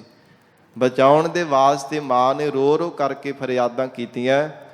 ਤੇ ਜਦੋਂ ਛੱਡਣ ਦੇ ਵਾਸਤੇ ਲੱਗੇ ਨਾ ਕਿ ਤੂੰ ਸਿੱਖ ਨਹੀਂ, ਤੈਨੂੰ ਛੱਡ ਦਿੱਤਾ ਜਾਂਦਾ, ਤੇ ਸਾਧ ਸੰਗਤ ਨੌਜਵਾਨ ਪੁੱਤਰ ਕਹਿਣ ਲੱਗਾ ਬਾਦਸ਼ਾਹ ਮੇਰੀ ਇਹ ਮਾਂ ਹੀ ਨੇ ਜਿਹੜੀ ਮੈਨੂੰ ਆਖ ਰਹੀ ਹੈ, ਝੂਠ ਬੋਲ ਰਹੀ, ਮੇਰੀ ਮੌਤ ਤੋਂ ਬਚਾਉਣ ਦੇ ਵਾਸਤੇ, ਮੇਰੀ ਉਮਰ ਲੰਬੀ ਹੋਵੇ, ਮੈਂ ਜਵਾਨੀਆਂ ਮਾਣਾ, ਇਹਦੇ ਵਾਸਤੇ ਮੇਰੀ ਮਾਂ ਝੂਠ ਬੋਲ ਰਹੀ ਹੈ, ਮੇਰੀ ਮਾਂ ਹੀ ਨਹੀਂ ਹੈ, ਮੈਂ ਨਹੀਂ ਇਹਨੂੰ ਪਹਿਚਾਣਦਾ। ਸਾਧ ਸੰਗਤ ਜੀ ਨੌਜਵਾਨ ਪੁੱਤਰ ਐਵੇਂ ਉੱਚੀ ਉੱਚੀ ਰੌਲਾ ਪਾ ਰਿਹਾ ਹੈ। ਫਿਰ ਵੀ ਕਹਿੰਦੇ ਕਿ ਬਾਦਸ਼ਾਹ ਨੇ ਛੱਡਣ ਦੇ ਵਾਸਤੇ ਭਾਵੇਂ ਐਲਾਨ ਕਰ ਦਿੱਤਾ ਸੀ, ਪਰ ਸਾਧ ਸੰਗਤ ਜੀ ਆਪ ਜ਼ੋਰ ਪਾ ਕਰਕੇ ਨੌਜਵਾਨ ਪੁੱਤਰ ਵੀ ਸ਼ਹਾਦਤ ਦਾ ਜਾਮ ਪੀ ਗਿਆ ਸੀਗਾ। ਐਸੀ ਸਿੰਘਾਂ ਦੇ ਅੰਦਰ ਸਾਧ ਸੰਗਤ ਜੀ ਦਲੇਰੀ ਸੀ। ਤੇ ਸਾਧ ਸੰਗਤ ਜੀ ਸਮੇਂ ਬਾਬਾ ਬੰਦਾ ਸਿੰਘ ਬਹਾਦਰ ਜੀ ਨੂੰ ਸ਼ਹੀਦ ਕਰਨ ਲੱਗੇ ਹੈ। ਇਤਿਹਾਸਕਾਰਾਂ ਨੇ ਜ਼ਿਕਰ ਕੀਤਾ ਹੈ ਕਿ ਸਾਧ ਸੰਗਤ ਜੋ ਇਹਨਾਂ ਦਾ 4 ਸਾਲ ਦਾ ਪੁੱਤਰ ਭਾਈ ਅਜੈ ਸਿੰਘ ਜੀ ਦਾ ਕਿਹਾ ਗਿਆ ਬਾਬਾ ਬੰਦਾ ਸਿੰਘ ਬਹਾਦਰ ਨੂੰ ਕਿ ਆਪ ਕਾਲਜਾ ਦਾ ਕੱਢ ਕਰਕੇ ਮੂੰਹ ਦੇ ਵਿੱਚ ਪਾ। ਤੇ ਅੱਗੋਂ ਜਵਾਬ ਦਿੱਤਾ ਬਾਬਾ ਜੀ ਨੇ, ਕਹਿਣ ਲੱਗੇ ਕਿ ਨਾ ਤਾਂ ਬੱਚੇ ਤੇ ਨਾ ਔਰਤ ਦੇ ਖਾਲਸਾ ਕਦੇ ਹੱਥ ਚੁੱਕਦਾ ਕੋਈ ਵਾਰ ਕਰਦਾ, ਇਸ ਲਈ ਮੈਂ ਇਹ ਕੰਮ ਨਹੀਂ ਕਰ ਸਕਦਾ, ਤੁਸੀਂ ਕਰ ਸਕਦੇ ਹੋ, ਉਹ ਤੁਸੀਂ ਜਿਵੇਂ ਤੁਹਾਨੂੰ ਚੰਗਾ ਲੱਗਦਾ ਕਰ ਲਓ। ਤੇ ਸਾਧ ਸੰਗਤ ਜੀ ਜ਼ਾਲਮਾਂ ਨੇ 4 ਸਾਲ ਦੇ ਪੁੱਤਰ ਭਾਈ ਅਜੈ ਸਿੰਘ ਦਾ ਕਾਲਜਾ ਕੱਢ ਕੇ ਬਾਬਾ ਬੰਦਾ ਸਿੰਘ ਬਹਾਦਰ ਦੇ ਮੂੰਹ ਦੇ ਵਿੱਚ ਧੱਕ ਦਿੱਤਾ। ਪਰ ਫਿਰ ਵੀ ਅਡੋਲ ਚੌਂਕੜਾ ਲਗਾ ਕਰਕੇ ਪਿੰਜਰੇ ਵਿੱਚ ਬੈਠੇ ਹੋਏ ਨੇ, ਅਕਾਲ ਪੁਰਖ ਪਰਮਾਤਮਾ ਦੀ ਯਾਦ ਵਿੱਚ ਜੁੜੇ ਹੋਏ ਹੈ। ਫਿਰ ਵੀ ਜੇ ਡਰ ਨਹੀਂ ਨਾ ਮਨ ਵਿੱਚ ਪੈਦਾ ਹੋਇਆ ਤੇ ਸਾਧ ਸੰਗਤ ਸਲਾਈਆਂ ਗਰਮ ਕਰਕੇ ਨੇਤਰਾਂ ਦੇ ਵਿੱਚ ਧੱਸ ਦਿੱਤੀਆਂ ਗਈਆਂ, ਫਿਰ ਵੀ ਅਡੋਲ ਚੌਂਕੜਾ ਲਗਾ ਕਰਕੇ ਬਿਠ ਰਹੇ ਨਹੀਂ, ਨਾ ਕੋਈ ਸੀ ਨਾ ਉਫ, ਕੋਈ ਕਿਸੇ ਪ੍ਰਕਾਰ ਦੀ ਕੋਈ ਆਵਾਜ਼ ਨਹੀਂ ਕੀਤੀ। ਤੇ ਸਾਧ ਸੰਗਤ ਜ਼ਬੂਰਾਂ ਦੇ ਨਾਲ ਮਾਸ ਨੋਚ ਕਰਕੇ ਬੜੇ ਤਸੀਹੇ ਦਿੱਤੇ, ਬਹੁਤ ਜ਼ਿਆਦਾ ਤਸ਼ੱਦਦ ਕੀਤਾ ਗਿਆ ਬਾਬਾ ਬੰਦਾ ਸਿੰਘ ਬਹਾਦਰ ਜੀ ਨੂੰ। ਫਿਰ ਇੱਥੇ ਹੀ ਬਸ ਨਹੀਂ, ਜ਼ਮੂਰਾਂ ਦੇ ਨਾਲ ਮਾਸ ਨੋਚ ਕਰਕੇ ਈਨ ਨਹੀਂ ਨਾ ਮੰਨੀ ਤੇ ਪਿੰਜਰੇ ਤੋਂ ਬਾਹਰ ਕੱਢ ਕੇ ਕਦੇ ਘੋੜਿਆਂ ਪਿੱਛੇ ਪਾ ਕੇ, ਕਦੇ ਹਾਥੀਆਂ ਪਿੱਛੇ ਪਾ ਕਰਕੇ ਦਿੱਲੀ ਦੀ ਗਲੀਆਂ ਬਾਜ਼ਾਰਾਂ ਦੇ ਵਿੱਚ ਫੇਰਿਆ ਗਿਆ। ਸਰੀਰ ਸਾਰਾ ਛਲਣੀ ਹੋ ਗਿਆ ਸੀਗਾ। ਤੇ ਸਾਧ ਸੰਗਤ ਇਉਂ ਜੋ ਬਾਬਾ ਬੰਦਾ ਸਿੰਘ ਬਹਾਦਰ ਜੀ ਨੇ ਆਪਣਾ ਸਰੀਰ ਸ਼ਾਂਤ ਕੀਤਾ, ਸ਼ਹਾਦਤ ਦਾ ਜਾਮ ਪੀਤਾ, ਬਾਅਦ ਵਿੱਚ ਦਿੱਲੀ ਦੇ ਜੋ ਸਿੱਖਾਂ ਨੇ ਉਹਨਾਂ ਦੇ ਸਾਧ ਸੰਗਤ ਜੀ ਸਰੀਰ ਦਾ ਸੰਸਕਾਰ ਕੀਤਾ ਸੀ। ਤੋ ਅੱਜ ਸਾਧ ਸੰਗਤ ਬਾਬਾ ਬੰਦਾ ਸਿੰਘ ਬਹਾਦਰ ਜੀ ਦਾ ਔਰ ਨਾਲ ਦੇ ਜਿਹੜੇ ਸਾਧ ਸੰਗਤ ਕੋਈ ਸਿੰਘ ਹਨ, ਉਹਨਾਂ ਦੀ ਅੱਜ ਸ਼ਹਾਦਤ ਦਾ ਜੋ ਪਾਵਨ ਦਿਹਾੜਾ ਹੈ, ਸ਼ਹਾਦਤ ਨੂੰ ਰੋਮ ਰੋਮ ਕਰਕੇ ਪ੍ਰਣਾਮ ਹੈ। ਆਓ ਹੁਣ ਗੁਰੂ ਸ਼ਬਦ ਦੀ ਵਿਚਾਰ ਦੇ ਨਾਲ ਜੁੜੀਏ, ਜੋ ਹਰ ਰੋਜ਼ ਅਸੀਂ ਇਸ ਪਾਵਨ ਅਸਥਾਨ 'ਤੇ ਲੜੀਵਾਰ ਗੁਰਬਾਣੀ ਦੀ ਕਥਾ ਸਰਵਣ ਕਰਦੇ ਹਾਂ। ਕੇਵਲ ਸਾਧ ਸੰਗਤ ਜੀ ਅਖਰੀ ਅਰਥ ਕਰਕੇ ਫਿਰ ਸਮਾਪਤੀ ਕਰ ਦੇਣੀ ਹੈ। ਪਿਆਰ ਦੇ ਨਾਲ ਗੁਰੂ ਚਰਨਾਂ ਵਿੱਚ ਬੈਠ ਕੇ ਸਰਵਣ ਕਰੀਏ। ਧੰਨ ਸ੍ਰੀ ਗੁਰੂ ਗ੍ਰੰਥ ਸਾਹਿਬ ਮਹਾਰਾਜ ਜੀ ਨੂੰ ਸੀਸ ਝੁਕਾ ਕੇ ਇੱਕ ਵਾਰ ਰਸਨਾ ਤੋਂ ਉਚਾਰਨ ਕਰੀਏ ਜੀ। ਸਤਨਾਮ ਸ੍ਰੀ ਵਾਹਿਗੁਰੂ ਸਾਹਿਬ ਜੀ। ਆਸਾ ਮਹੱਲਾ ਤੀਜਾ। ਸਤਿਗੁਰ ਹਮਰਾ ਭਰਮ ਚੁਕਾਇਆ। ਧੰਨ ਸ੍ਰੀ ਗੁਰੂ ਅਮਰਦਾਸ ਸਾਹਿਬ ਜੀ ਮਹਾਰਾਜ ਹਜੂਰ ਦੇ ਸਨਮੁਖ ਹੋ ਕੇ ਸਿੱਖਾਂ ਨੇ ਕੁਝ ਪ੍ਰਸ਼ਨ ਵਜੋਂ ਬੇਨਤੀਆਂ ਕੀਤੀਆਂ ਹਨ। ਇਹ ਸ਼ਬਦ ਦੇ ਅੰਦਰ ਮਹਾਰਾਜ ਸੱਚੇ ਪਾਤਸ਼ਾਹ ਜੀ ਨੇ ਉਹਨਾਂ ਦਾ ਜਵਾਬ ਦਿੱਤਾ ਹੈ। ਗਰੀਬ ਨਵਾਜ ਸਤਿਗੁਰੂ ਜੀ, ਜੋ ਮਰ ਤੇ ਪਿਆ ਹੋਇਆ ਭਰਮ ਦਾ ਪਰਦਾ, ਇਹ ਕਿਵੇਂ ਚੁੱਕਿਆ ਜਾ ਸਕਦਾ? ਮਹਾਰਾਜ, ਭਰਮ ਦਾ ਸ਼ਿਕਾਰ ਹੋਈ ਸੰਸਾਰ ਦੇ ਜੀਵ ਭੁਲੇਖਿਆਂ ਵਿੱਚ ਪੈ ਕੇ ਬਾਰ-ਬਾਰ ਭਟਕਦੇ ਰਹਿੰਦੇ ਹਨ। ਇਹ ਗਰੀਬ ਨਵਾਜ, ਇਸ ਭਰਮ ਨੂੰ ਕਿਵੇਂ ਦੂਰ ਕੀਤਾ ਜਾ ਸਕਦਾ? ਤੇ ਹਜੂਰ ਕਹਿੰਦੇ ਨੇ, ਸਤਿਗੁਰ ਹਮਾਰਾ ਭਰਮ ਗਵਾਇਆ। ਇਹ ਗੁਰਸਿੱਖੋ ਪੂਰੇ ਸਤਿਗੁਰੂ ਜੀ ਦੇ ਇਹ ਬਖਸ਼ੀ ਹੋਈ ਦਾਤ ਹੈ। ਜੋ ਕੋਈ ਪੁਰਾਣਾ ਤਾਰੇ ਜੀ ਮਹਾਰਾਜ ਜੀ ਦੀ ਸ਼ਰਨ ਵਿੱਚ ਆਉਂਦਾ, ਸਤਿਗੁਰੂ ਜੀ ਤਰੁੱਟ ਕਰਕੇ ਕਿਰਪਾ ਕਰਕੇ ਭਰਮ ਦਾ ਪਰਦਾ ਚੁੱਕ ਕਰਕੇ ਪ੍ਰਮਾਤਮਾ ਦੇ ਦੀਦਾਰ ਕਰਵਾ ਦਿੰਦੇ ਹਨ। ਕਿਉਂਕਿ ਉਦੋਂ ਤੱਕ ਜੀਵ ਡਗਮਗਾਉਂਦਾ ਰਹਿੰਦਾ ਹੈ। ਡੀਗਨ ਡੋਲਾ ਤਾਉ ਲਾਓ ਜਾਓ ਮਨ ਕੇ ਭਰਮਾ, ਭ੍ਰਮ ਕਾਟੇ ਗੁਰ ਆਪਣੈ ਪਾਏ ਵਿਸਰਾਮਾ। ਜਦੋਂ ਸਤਿਗੁਰੂ ਜੀ ਭਰਮ ਦਾ ਪਰਦਾ ਕੱਟ ਦਿੰਦੇ ਤਾਂ ਫਿਰ ਜਾ ਕੇ ਟਿਕਾਉ ਮਿਲਦਾ ਹੈ। ਹਰ ਨਾਮ ਨਿਰੰਜਨ ਮਨ ਵਸਾਇਆ। हे ਮਹਾਰਾਜ, ਅਕਾਲ ਪੁਰਖ ਵਾਹਿਗੁਰੂ ਪਰਮੇਸ਼ਰ ਦਾ ਜੋ ਨਾਮ ਹੈ, ਕਿੰਨਾਂ ਨੇ ਹਿਰਦੇ ਅੰਦਰ ਵਸਾਇਆ? ਕਹਿੰਦੇ ਜਿਨ੍ਹਾਂ ਤੇ ਸਤਿਗੁਰੂ ਜੀ ਨੇ ਕਿਰਪਾ ਕੀਤੀ ਹੈ। ਨਿਰੰਜਨ ਮਾਇਆ ਦੀ ਮੈਲ ਤੋਂ ਰਹਿਤ ਸ਼ੁੱਧ ਪਰਮੇਸ਼ਰ ਦਾ ਸਰੂਪ ਹੈ, ਸ਼ੁੱਧ ਪਰਮਾਤਮਾ ਜੀ ਦਾ ਨਾਮ ਹੈ। हे ਗੁਰਸਿੱਖੋ, ਆਪਣੇ ਹਿਰਦੇ ਅੰਦਰ ਵਸਾ ਲੈਣਾ ਕਰੋ। ਸਾਵਧ ਚੀਨ ਸਦਾ ਸੁਖ ਪਾਇਆ। ਮਹਾਰਾਜ ਜੀ, ਕਿੰਨਾਂ ਨੇ ਸਦੀਵੀ ਸੁਖ ਪਾਇਆ? ਸਤਿਗੁਰੂ ਜੀ ਕਹਿੰਦੇ ਜਿਨ੍ਹਾਂ ਨੇ ਬ੍ਰਹਮ ਦੀ ਪਹਿਚਾਣ ਕਰ ਲਈ ਹੈ। ਸ਼ਬਦ ਚੀਨ, ਸ਼ਬਦ ਨੂੰ ਜਿਨ੍ਹਾਂ ਨੇ ਜਾਣ ਲਿਆ, ਸ਼ਬਦ ਬ੍ਰਹਮ ਸਰੂਪ ਹੈ। ਅਥਵਾ ਜਿਨ੍ਹਾਂ ਨੇ ਸ਼ਬਦ ਦੁਆਰਾ ਪਰਮਾਤਮਾ ਦੇ ਸਰੂਪ ਦੀ ਪਹਿਚਾਣ ਕਰ ਲਈ, ਅੰਤਰ ਆਤਮੇ ਨੂੰ ਪਹਿਚਾਣ ਲਿਆ ਹੈ, ਤਿੰਨਾਂ ਨੇ ਮਹਾਰਾਜ ਕਹਿੰਦੇ ਆਤਮਿਕ ਸੁਖ ਪਾ ਲਿਆ ਹੈ। हे ਗੁਰਸਿੱਖੋ, ਉਹਨਾਂ ਨੂੰ ਸਦੀਵੀ ਸੁਖ ਦੀ ਪ੍ਰਾਪਤੀ ਹੋ ਗਈ ਹੈ। ਸੁਣ ਮਨ ਮੇਰੇ ਤਤ ਗਿਆਨ। हे ਮੇਰੇ ਮਨਾ, ਤੂੰ ਸੁਣਨਾ ਕਰ। ਜਿਵੇਂ ਜਿਵੇਂ ਸਿੱਖ ਬੇਨਤੀਆਂ ਕਰਕੇ ਪੁੱਛਦੇ ਨੇ, ਮਹਾਰਾਜ ਸਾਨੂੰ ਕੀ ਸੁਣਨਾ ਚਾਹੀਦਾ ਕੰਨਾਂ ਦੇ ਨਾਲ, ਤੇ ਸਤਿਗੁਰੂ ਜੀ ਆਪਣੇ ਮਨ ਨੂੰ ਸੰਬੋਧਨ ਕਰਦੇ ਹੋਏ ਸਾਨੂੰ ਉਪਦੇਸ਼ ਦਿੰਦੇ ਹਨ। ਸੁਣ ਮਨ ਮੇਰੇ ਤਤ ਗਿਆਨ। ਤਤ ਗਿਆਨ ਜੋ ਸਿਧਾਂਤ ਸਰੂਪ ਹੈ ਨਾ ਪਰਮਾਤਮਾ ਜੀ ਦਾ, ਉਸ ਵਾਹਿਗੁਰੂ ਦੇ ਗਿਆਨ ਦੇ ਬਚਨ ਸੁਣਿਆ ਕਰ। ਮਹਾਰਾਜ ਜੀ ਤੋਂ ਫਲਾਦੇਸ਼ ਉਪਦੇਸ਼ ਦੇ ਬਚਨ ਸਰਵਣ ਕਰਿਆ ਕਰ। ਦੇਵਨ ਵਾਲਾ ਸਭ ਵਿਦ ਜਾਣੈ। ਕਿਉਂਕਿ ਜੋ ਸਭ ਜੀਵਾਂ ਨੂੰ ਦਾਤਾਂ ਪ੍ਰਦਾਨ ਕਰਨ ਵਾਲਾ, ਸਰਬ ਜੀਵਾਂ ਨੂੰ ਦਾਤਾਂ ਦੇਣ ਵਾਲਾ, ਸਭ ਵਿਦ ਜਾਣੈ, ਹਰ ਇੱਕ ਵਿਦ ਨੂੰ ਜਾਣਨ ਵਾਲਾ ਹੈ। ਭਲਿਆਂ ਦੀ ਬੁਰਿਆਂ ਦੀ ਪੀੜਾ ਨੂੰ ਪਹਿਚਾਨਣ ਵਾਲਾ ਹੈ। ਗੁਰਮੁਖ ਪਾਈਐ ਨਾਮ ਨਿਧਾਨ। ਗੁਰਮੁਖਾਂ ਨੇ ਉਸ ਪਰਮੇਸ਼ਰ ਦੇ ਨਾਮ ਦੇ ਖਜ਼ਾਨੇ ਨੂੰ ਪਾ ਲਿਆ ਹੈ, ਅਥਵਾ ਗੁਰਾਂ ਦੀ ਮੁਖ ਦੁਆਰਾ ਹੈ ਜੀਵ ਤੂੰ ਵੀ ਨਾਮ ਦਾ ਖਜ਼ਾਨਾ ਮਹਾਰਾਜ ਜੀ ਤੋਂ ਪ੍ਰਾਪਤ ਕਰ ਲੈਣਾ ਕਰ। ਰਹਾਉ ਵਿਸਰਾਮ ਦੇ ਕੇ ਹਜੂਰ ਫਰਮਾਉਂਦੇ ਹਨ, ਸਤਿਗੁਰ ਭੇਟੇ ਕੀ ਵਡਿਆਈ। ਗਰੀਬ ਨਵਾਜ ਮਹਾਰਾਜ ਸੱਚੀ ਵਡਿਆਈ ਕਿਹਨਾਂ ਨੂੰ ਪ੍ਰਾਪਤ ਹੋਈ ਹੈ? ਹਜੂਰ ਕਹਿੰਦੇ ਸਤਿਗੁਰ ਭੇਟੇ, ਜਿਨ੍ਹਾਂ ਨੇ ਪੂਰੇ ਸਤਿਗੁਰੂ ਜੀ ਦੇ ਨਾਲ ਮਿਲਾਪ ਕਰ ਲਿਆ, ਜੋ ਪੂਰੇ ਸਤਿਗੁਰੂ ਜੀ ਵਾਲੇ ਬਣ ਗਏ, ਉਹਨਾਂ ਨੂੰ ਸੱਚੀ ਵਡਿਆਈ ਪ੍ਰਮਾਤਮਾ ਨੇ ਬਖਸ਼ੀ ਹੈ।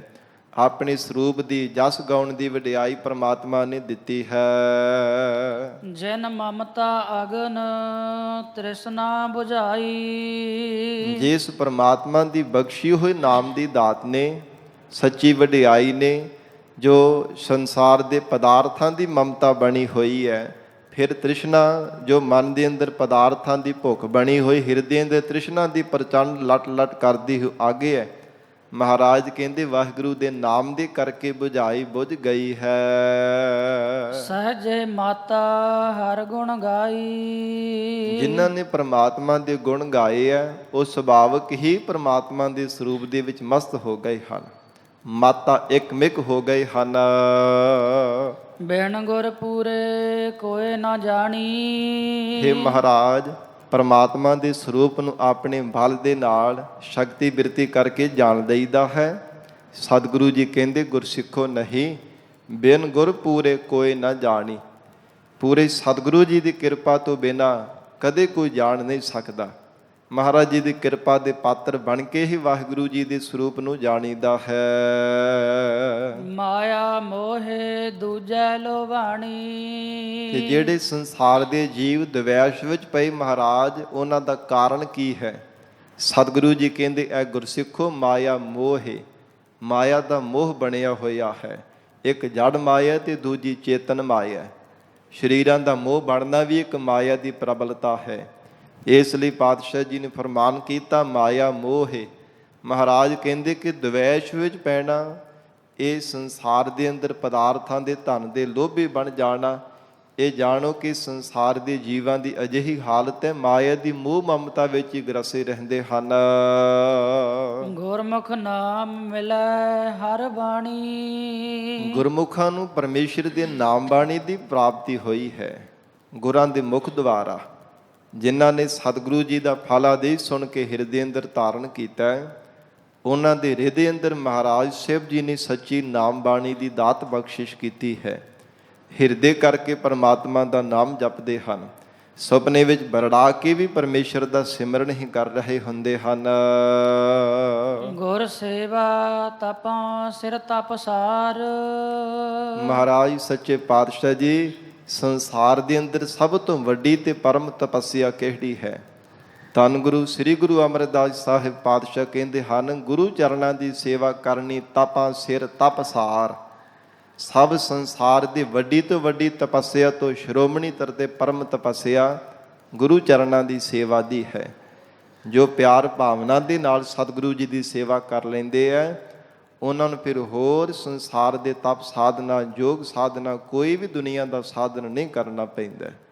ਮਹਾਰਾਜ ਗਰੀਬ ਨਵਾਜ ਸਤਿਗੁਰੂ ਜੀ ਮਹਾਨ ਵਰਦਾਨ ਬਖਸ਼ਿਸ਼ ਕਰ ਦਿੰਦੇ ਆ। ਗੁਰ ਸੇਵਾ ਤਪਾਂ ਸਿਰ ਤਪਸਾਰ। ਸਤਿਗੁਰੂ ਜੀ ਦੇ ਚਰਨਾਂ ਦੀ ਸੇਵਾ ਕਰਨੀ ਸਭ ਤੋਂ ਸ਼੍ਰੋਮਣੀ ਤਪੱਸਿਆ ਹੈ। ਹਰ ਜੀਉ ਮਨ ਵਸੈ ਸਭ ਦੁਖ ਵਿਸਾਰਨ ਹਾਰ। ਹੇ ਮਹਾਰਾਜ ਸੱਚੇ ਪਾਤਸ਼ਾਹ ਜੀ, ਸਭ ਸੰਸਾਰ ਦੇ ਦੁੱਖ ਕਿਵੇਂ ਵਿਸਰਜਨ ਹੁੰਦੇ ਆ? ਮਹਾਰਾਜ ਕਹਿੰਦੇ ਪਰਮੇਸ਼ਰ ਦਾ ਨਾਮ ਹਿਰਦੇ ਵਿੱਚ ਵਸਣ ਦੇ ਨਾਲ, ਜਦੋਂ ਪਰਮਾਤਮਾ ਦਾ ਨਾਮ ਹਿਰਦੇ ਵਿੱਚ ਵਸ ਜਾਂਦਾ, ਉੱਥੇ ਸਾਰੇ ਦੁੱਖ ਖੰਭ ਲਾ ਕਰਕੇ ਉੱਡ ਜਾਂਦੇ ਆ। ਫਿਰ ਉਹਨਾਂ ਦਾ ਜੀਵਨ ਬੜਾ ਸੁਖਾਲਾ ਤੇ ਸਰਲ ਬਤੀਤ ਹੁੰਦਾ, ਜੋ ਮਹਾਰਾਜ ਜੀ ਦਾ ਨਾਮ ਹਿਰਦੇ ਅੰਦਰ ਧਾਰਨ ਕਰ ਲੈਂਦੇ ਹਨ। ਦਰ ਸਾਚੈ ਦੀਸੈ ਸਚਿਆਰ। ਤੇ ਮਹਾਰਾਜ ਸੱਚੇ ਕੌਣ ਗਿਣੇ ਜਾਂਦੇ ਨੇ? ਸਤਿਗੁਰੂ ਅਮਰਦਾਸ ਸਾਹਿਬ ਪਾਤਸ਼ਾਹ ਕਹਿੰਦੇ, ਸਤ ਸੰਗਤ ਰੂਪੀ ਦਰ ਤੇ ਜਿਹੜੇ ਆਉਂਦੇ ਆ ਨਾ, ਹਿਰਦੇ ਅੰਦਰ ਨਿਰਮਲਤਾਈ ਧਾਰਨ ਕਰ ਲੈਂਦੇ, ਉਹੋ ਹੀ ਪ੍ਰਮਾਤਮਾ ਦੇ ਘਰ ਸਚਿਆਰ ਗਿਣੇ ਜਾਂਦੇ ਹਨ।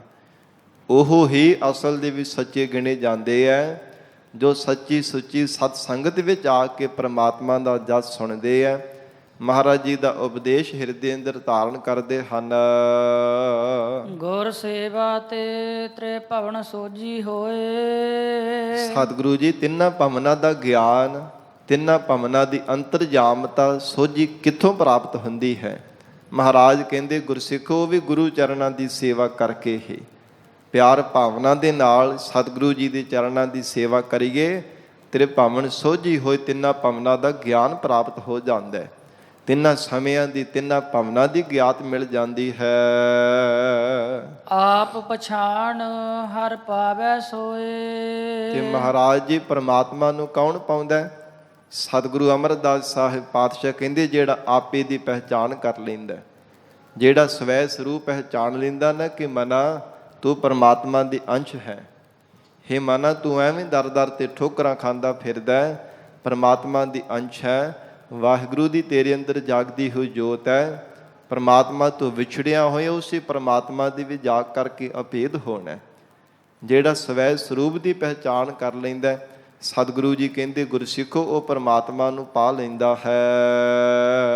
ਸਾਚੀ ਬਾਣੀ ਮਹਿਲ ਪ੍ਰਾਪਤ ਹੋਏ। ਤੇ ਮਹਾਰਾਜ ਸਰੂਪ ਰੂਪੀ ਮਹਿਲ ਕਿਵੇਂ ਮਿਲਦਾ? ਕਹਿੰਦੇ ਸੱਚੀ ਨਾਮ ਬਾਣੀ ਦੁਆਰਾ।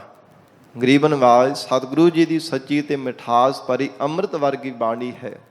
ਸਾਚੀ ਬਾਣੀ ਮਿੱਠੀ ਅੰਮ੍ਰਿਤ ਧਾਰ, ਜਿਨ ਪੀਤੀ ਤਿਸ ਮੁਖ ਦੁਆਰ। ਉਹਨਾਂ ਨੂੰ ਮੁਕਤੀ ਦਾ ਦੁਆਰਾ ਮਿਲ ਗਿਆ। ਵਾਹਿਗੁਰੂ ਜੀ ਦਾ ਸਰੂਪ ਰੂਪੀ ਮਹਿਲ ਪ੍ਰਾਪਤ ਹੋ ਗਿਆ ਹੈ, ਜਿਨ੍ਹਾਂ ਨੇ ਸਤਿਗੁਰੂ ਜੀ ਦੀ ਨਾਮ ਅੰਮ੍ਰਿਤ ਬਾਣੀ ਨੂੰ ਧਾਰਨ ਕੀਤਾ ਹੈ। ਗੁਰ ਸੇਵਾ ਤੇ ਸਭ ਕੁਲ ਉਧਾਰੇ। ਹੇ ਮਹਾਰਾਜ ਸਤਿਗੁਰੂ ਜੀ ਦੀ ਸੇਵਾ ਕਰਨ ਦੇ ਨਾਲ ਕਿਹੜੀਆਂ-ਕਿਹੜੀਆਂ ਦਾਤਾਂ ਪ੍ਰਾਪਤ ਹੁੰਦੀਆਂ ਨੇ? ਸਤਿਗੁਰੂ ਜੀ ਕਹਿਣ ਲੱਗੇ ਗੁਰਸਿੱਖੋ ਸਭ ਕੁਲ ਉਧਾਰੇ। ਗੁਰੂ ਚਰਨਾਂ ਦੀ ਸੇਵਾ ਕਰਨ ਦੇ ਨਾਲ ਸਭ ਕੁਲਾਂ ਦਾ ਉਧਾਰ ਹੋ ਜਾਂਦਾ ਹੈ।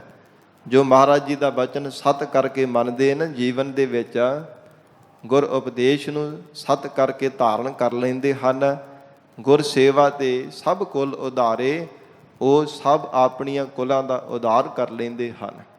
ਜਿਨ੍ਹਾਂ ਦੀ ਮੁਕਤੀ ਨਹੀਂ ਹੋਈ, ਸੰਸਾਰ ਦੇ ਅੰਦਰ ਅਵਗਤੀ ਤੁਰੇ ਫਿਰ ਰਹੇ ਨੇ, ਮਹਾਰਾਜ ਕਹਿੰਦੇ ਉਹਨਾਂ ਆਪਣੇ ਪਿਤਰਾਂ ਦਾ ਵੀ ਉਧਾਰ ਕਰ ਲੈਂਦੇ ਆ, ਜੋ ਗੁਰੂ ਚਰਨਾਂ ਦੀ ਪਿਆਰ ਭਾਵਨਾ ਦੇ ਨਾਲ ਸੇਵਾ ਕਰ ਲੈਂਦੇ ਹਨ। ਨਿਰਮਲ ਨਾਮ ਰੱਖੈ ਉਰ ਧਾਰੇ। ਤੇ ਸਤਿਗੁਰੂ ਜੀ ਸਾਨੂੰ ਹਿਰਦੇ ਵਿੱਚ ਕਿਸ ਨੂੰ ਧਾਰਨ ਕਰਕੇ ਰੱਖਣਾ ਚਾਹੀਦਾ ਹੈ? ਹਜੂਰ ਕਹਿੰਦੇ ਨਿਰਮਲ ਨਾਮ। ਵਾਹਿਗੁਰੂ ਦਾ ਨਾਮ ਉਜਲ ਹੈ, ਹਿਰਦੇ ਨੂੰ ਵੀ ਉਜਲ ਕਰ ਦਿੰਦਾ ਹੈ ਤੇ ਉਜਲ ਸਰੂਪ ਪਰਮਾਤਮਾ ਦੇ ਵਿੱਚ ਵੀ ਅਭੇਦ ਕਰ ਦਿੰਦਾ। ਐਸਾ ਨਿਰਮਲ ਪਰਮੇਸ਼ਰ ਦਾ ਨਾਮ ਔਰ ਹਿਰਦੇ ਵਿੱਚ ਧਾਰਨ ਕਰਕੇ ਰੱਖਣਾ ਚਾਹੀਦਾ ਹੈ। ਸਾਚੀ ਸੋਭਾ ਸਾਚ ਦੁਆਰੇ। ਤੇ ਸਤਿਗੁਰੂ ਜੀ ਸੰਸਾਰ ਵਿੱਚ ਸੋਭਾ ਤਾਂ ਭਾਵੇਂ ਬਹੁਤ ਪ੍ਰਾਪਤ ਹੋ ਜਾਂਦੀ ਹੈ, ਪਰ ਸੱਚੀ ਸੋਭਾ ਕਿਹਨਾਂ ਨੂੰ ਪ੍ਰਾਪਤ ਹੁੰਦੀ ਹੈ? ਮਹਾਰਾਜ ਸੱਚੇ ਪਾਤਸ਼ਾਹ ਹਜੂਰ ਕਹਿੰਦੇ ਨੇ ਸਾਚੀ ਸੋਭਾ ਸਾਚ ਦੁਆਰੇ। ਸਤ ਸੰਗਤ ਰੂਪੀ ਦੁਆਰੇ ਵਿੱਚ ਆ ਕੇ ਅਥਵਾ ਮਹਾਰਾਜ ਜੀ ਦੀ ਸ਼ਰਨ ਰੂਪ ਸੱਚੇ ਦਰਬਾਰ ਵਿੱਚ ਆ ਕਰਕੇ ਹੀ ਸੱਚੀ ਪਰਮਾਤਮਾ ਦੀ ਸਰੂਪ ਦੀ ਸੋਭਾ ਮਿਲਦੀ ਹੈ। ਕਿਉਂਕਿ ਇਹ ਜਿਹੜੀ ਮਾਇਆ ਦੀ ਸੰਸਾਰ ਦੀ ਸੋਭਾ ਕੇਵਲ 4 ਕੁ ਦਿਨਾਂ ਦੇ ਲਈ ਹੈ। ਇਹ 4 ਕੁ ਦਿਨਾਂ ਦੇ ਵਾਸਤੇ ਫਿਰ ਕੋਈ ਨਹੀਂ ਚੇਤੇ ਕਰਦਾ, ਪਰ ਵਾਹਿਗੁਰੂ ਦੇ ਬੰਦਗੀ ਕਰਨ ਵਾਲੇ ਬ੍ਰਹਮ ਬੇਤਿਆਂ ਨੂੰ ਰਹਿੰਦੀ ਦੁਨੀਆ ਤੱਕ ਯਾਦ ਕੀਤਾ ਜਾਣਾ ਹੈ। ਪਹਿਲਾਂ ਵੀ ਕਰਦੇ ਸੀ, ਹੁਣ ਵੀ ਕਰ ਰਹੇ ਆ। ਬ੍ਰਹਮ ਬੇਤਿਆਂ ਨੂੰ ਆਉਣ ਵਾਲੇ ਸਮੇਂ ਵਿੱਚ ਵੀ ਯਾਦ ਕੀਤਾ ਜਾਵੇਗਾ। ਐਸੀ ਮਹਾਰਾਜ ਕਹਿੰਦੇ ਸਤਿਗੁਰੂ ਜੀ ਦੀ ਸਤ ਸੰਗਤ ਸੱਚੀ ਸ਼ਰਨ ਵਿੱਚ ਆਉਣ ਦੇ ਨਾਲ ਸੱਚੀ ਸੋਭਾ ਮਿਲਦੀ ਹੈ। ਸੇਵ ਭਾਗੀ ਜੇ ਗੁਰ ਸੇਵਾ ਲਾਏ। ਮਹਾਰਾਜ ਜੀ ਵੱਡਿਆਂ ਭਾਗਾਂ ਵਾਲੇ ਕੌਣ ਹਨ? ਹਜੂਰ ਕਹਿੰਦੇ ਜਿਨ੍ਹਾਂ ਨੂੰ ਸਤਿਗੁਰੂ ਜੀ ਨੇ ਆਪਣੀ ਸੇਵਾ ਵਿੱਚ ਲਗਾ ਲਿਆ, ਸੇ ਵਡਭਾਗੀ ਜਾਣੋ ਕਿ ਵੱਡਿਆਂ ਭਾਗਾਂ ਵਾਲੇ ਹੈ। ਤੇ ਮਹਾਰਾਜ ਵਡੱਪਣ ਕਿਹਨਾਂ ਦਾ ਭੱਗਾ ਹੈ? ਸਤਿਗੁਰੂ ਜੀ ਹੰਕਾਰ ਕਿਹਨਾਂ ਦਾ ਦੂਰ ਹੋਇਆ ਹੈ? ਵੱਡਾਪਨ ਛੱਡ ਕੇ ਨਿਮਰਤਾ ਕਿਹਨਾਂ ਨੇ ਧਾਰਨ ਕਰ ਲਈ ਹੈ? ਹਜੂਰ ਕਹਿੰਦੇ ਹਨ ਜਿਨ੍ਹਾਂ ਨੂੰ ਸਤਿਗੁਰੂ ਜੀ ਨੇ ਕਿਰਪਾ ਕਰਕੇ ਆਪਣੀ ਸੇਵਾ ਵਿੱਚ ਲਗਾ ਲਿਆ, ਵੱਡ ਭਾਗੇ ਉਹਨਾਂ ਦਾ ਵਡੱਪਣ ਭੱਜ ਗਿਆ ਹੈ। ਸਤ ਸੰਗਤ ਹੰਕਾਰ ਉਹਨਾਂ ਦਾ ਚਲਾ ਜਾਂਦਾ ਹੈ ਜੋ ਪਿਆਰ ਦੇ ਨਾਲ ਸਤਿਗੁਰੂ ਜੀ ਦੀ ਸੇਵਾ ਕਰਦੇ ਹਨ। ਤੇ ਸਤਿਪੁਰਖਾਂ ਮਹਾਂਪੁਰਖਾਂ ਦੇ ਤਾਂ ਇਉਂ ਬਚਨ ਹੈ।